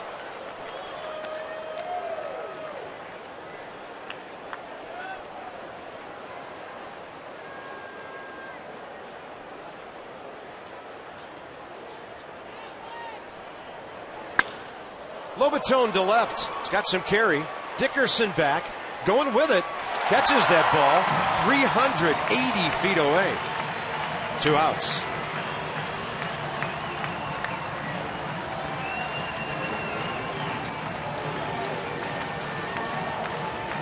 And the Rocky fans getting ready to enjoy something they haven't experienced in a while. Byron Kerr, Ray Knight waiting with Nats Extra postgame.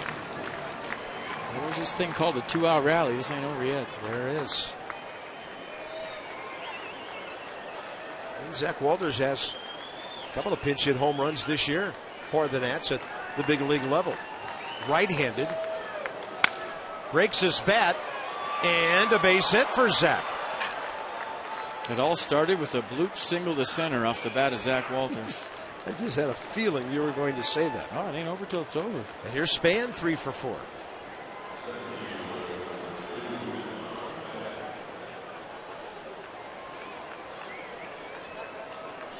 Brilliant sunshiny day. It's been gorgeous here. Load him up for that Rendon kid. He's been known to hit a few clutch homers. There's Denard Span. The win this series is 4 for 12. And he's been on base 6 times.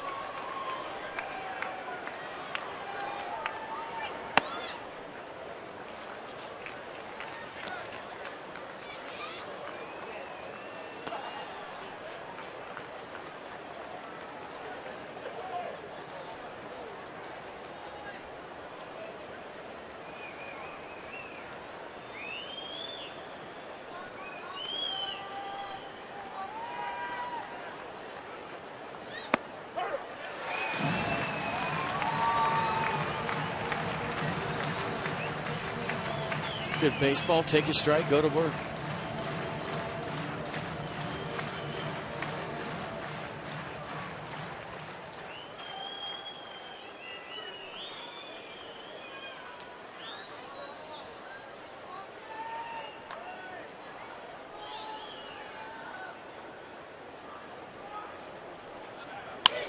Span to left. That's going to drop. The Wednesday flares continue. And now the Nats are 1 base runner away from getting the tying run in the batter's box. Denard Span's 4th hit of the day, and he might have went through 4 bats today. He had a couple of good, but a nice base hit. And you know, people talk about Colorado and how tough it is to play here because of the home runs. The bloop singles are what kill you at Coors Field, and a little 2-out rally going for the Nats. Well, as Matt Williams so eloquently said yesterday, bloop hits turn into 3-run homers in this ballpark. So here's Jason Worth. Struck out in the 7th after coming in to pinch hit for HAIRSTON. The Nats had 1st and 3rd, 1 out at the time. Actually, 1st and 2nd, 1 out after the force out of Lobaton at 3rd. I'm telling you, when you're going like the Rockies are, there's guys on defense and in the first base dugout thinking, uh-oh. And when you're going like the Nats are, there's guys in the third base dugout on offense saying, here we come. It's just the way it goes when you're struggling and when you're not. And a fastball stands up Worth, up and in. Anthony Rendon 0 for 4, but waiting. Get him in the box is all what Matt Williams wants. Get him up there, see what happens.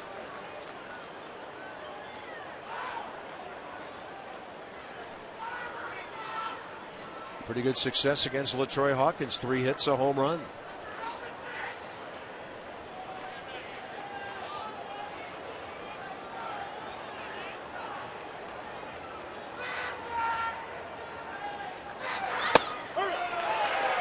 And a good pitch. Inside edge under the hands of Jason Worth. They'd probably take it all the way, not represent the tying run, trying to get on for an Anthony Rendon any way he can.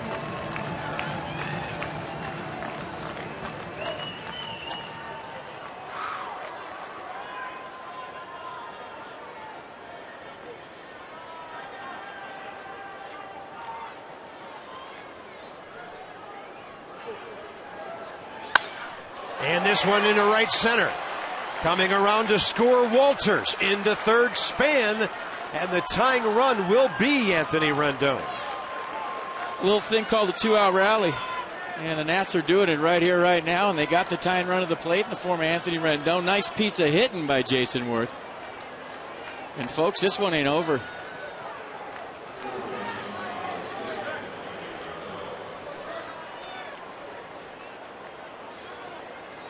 6-11-2 Colorado, 3-11-1 Washington, and Anthony Rendon the tying run. 3 consecutive 2-out hits. That one was scorched. This is where, as a hitter, you have to think, take a shot. You're not taking a strike. You have 13 home run pop. You're playing in a ballpark where the ball carries. The wind's died down. It's going to go. Tee it high, let it fly, and whatever happens, happens. 92 right in there.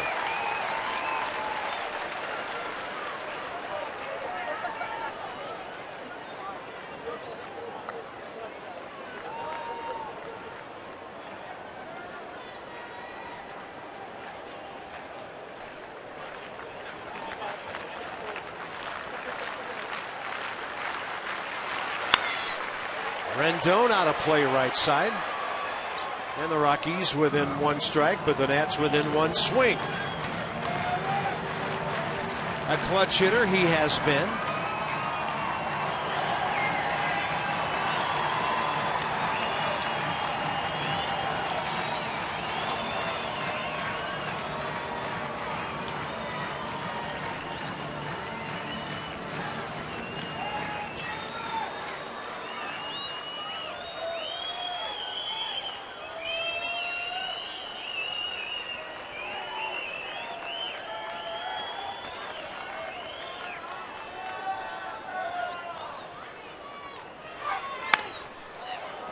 Rendon able to stay with an 0-2 pitch to keep this thing moving. The song they play here makes me nervous. It does.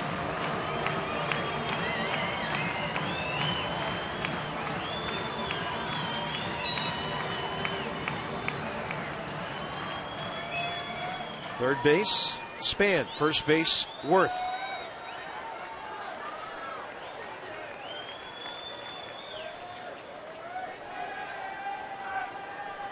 0-2 again to Rendon. Up the middle, base hit. Span will score. Worth shut it down on a slippery trip into second base, and now it's a 6-4 game. So 2 outs, nobody on. And the Nats have 4 consecutive base hits. And the 2-out rally continues, and the line moves to Adam LaRoche. How about this?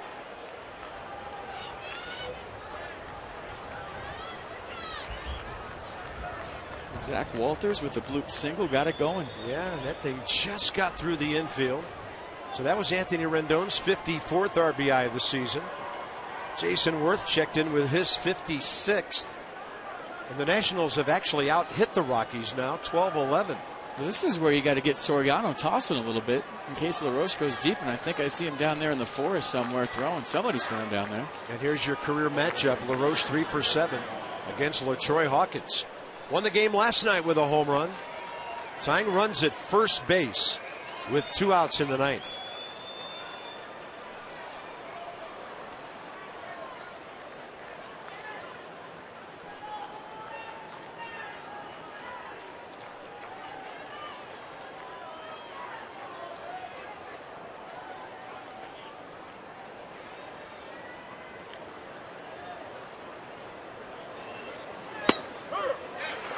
I'll tell you what, as a player, I've been on both sides of these things. Been on defense thinking, uh-oh, here they come, here we go again. And I've also been on ball clubs that you're screaming and hollering in the dugout to the other team right now, here we come.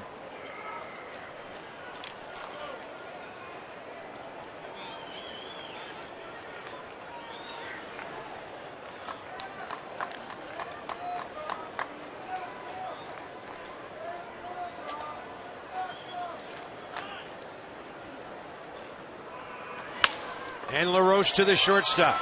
And tripping and slipping and booting it, Josh Rutledge. The Nationals are still alive with the tying run at second base. And Ian Desmond coming up. Unbelievable.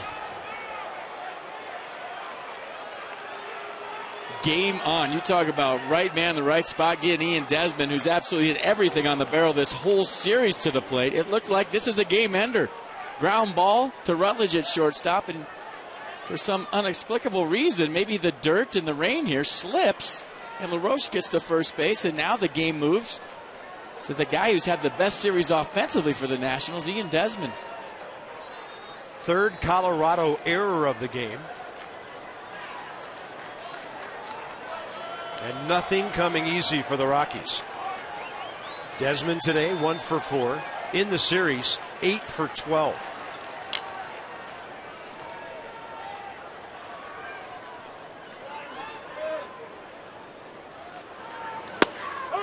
And Hawkins ahead. That was a fastball to the outer half at 93.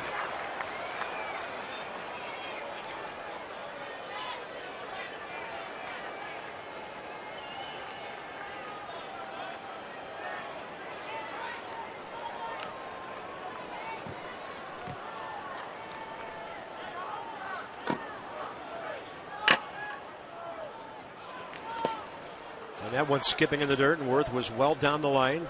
Desmond went base coach there to stop him. Counts even 1-1. So, well, a lot of people probably think about Ian Desmond getting a base hit. If you're Adam LaRoche on first base, with Paulson playing way behind you, you got to get an extended secondary lead. If a ball's hitting the gap, even though it's a slow track right now, you got to think about scoring. Ian Desmond this year 7 for 8 with the bases loaded. 15 RBIs. Had a pitch up and straight back it went.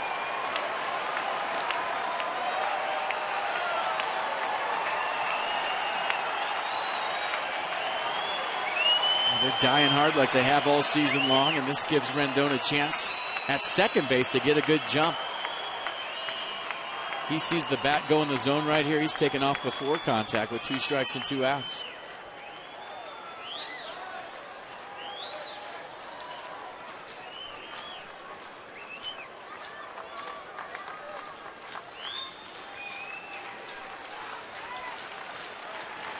And a 1-2 is close.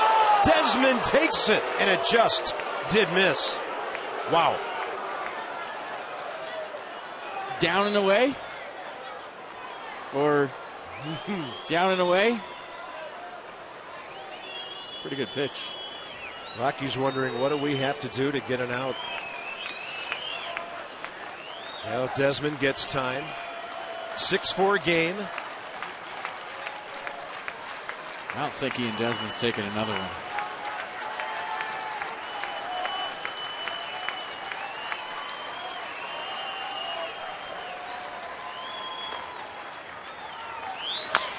And he chops one foul to stay alive.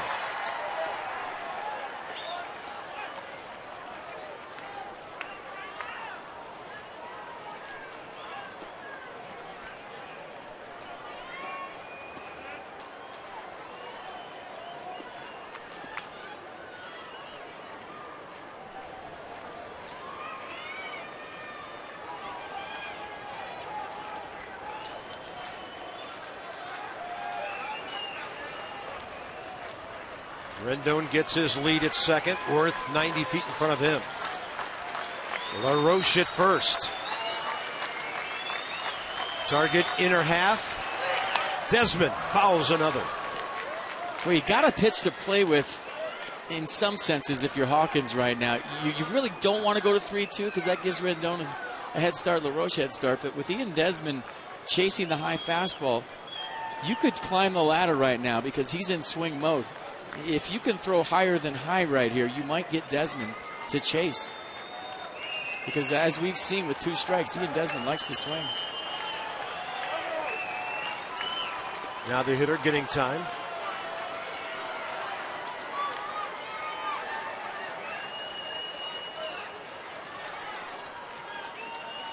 Now Hawkins wants to talk with McHenry. And when I say higher than high, I mean above the letters. A face-high fastball right down the middle. And see if he'll go up there with you. It's a tough pitch to get on top of, especially when it's mid-90s. You don't have to throw a strike right here if you're Hawkins.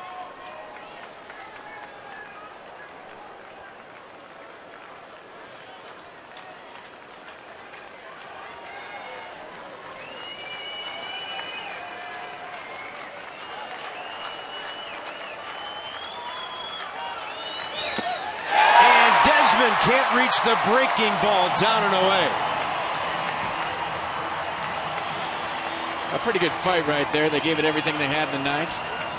And the Rockies get a well-earned W here, and the Nats get a day off and take their act to Cincinnati.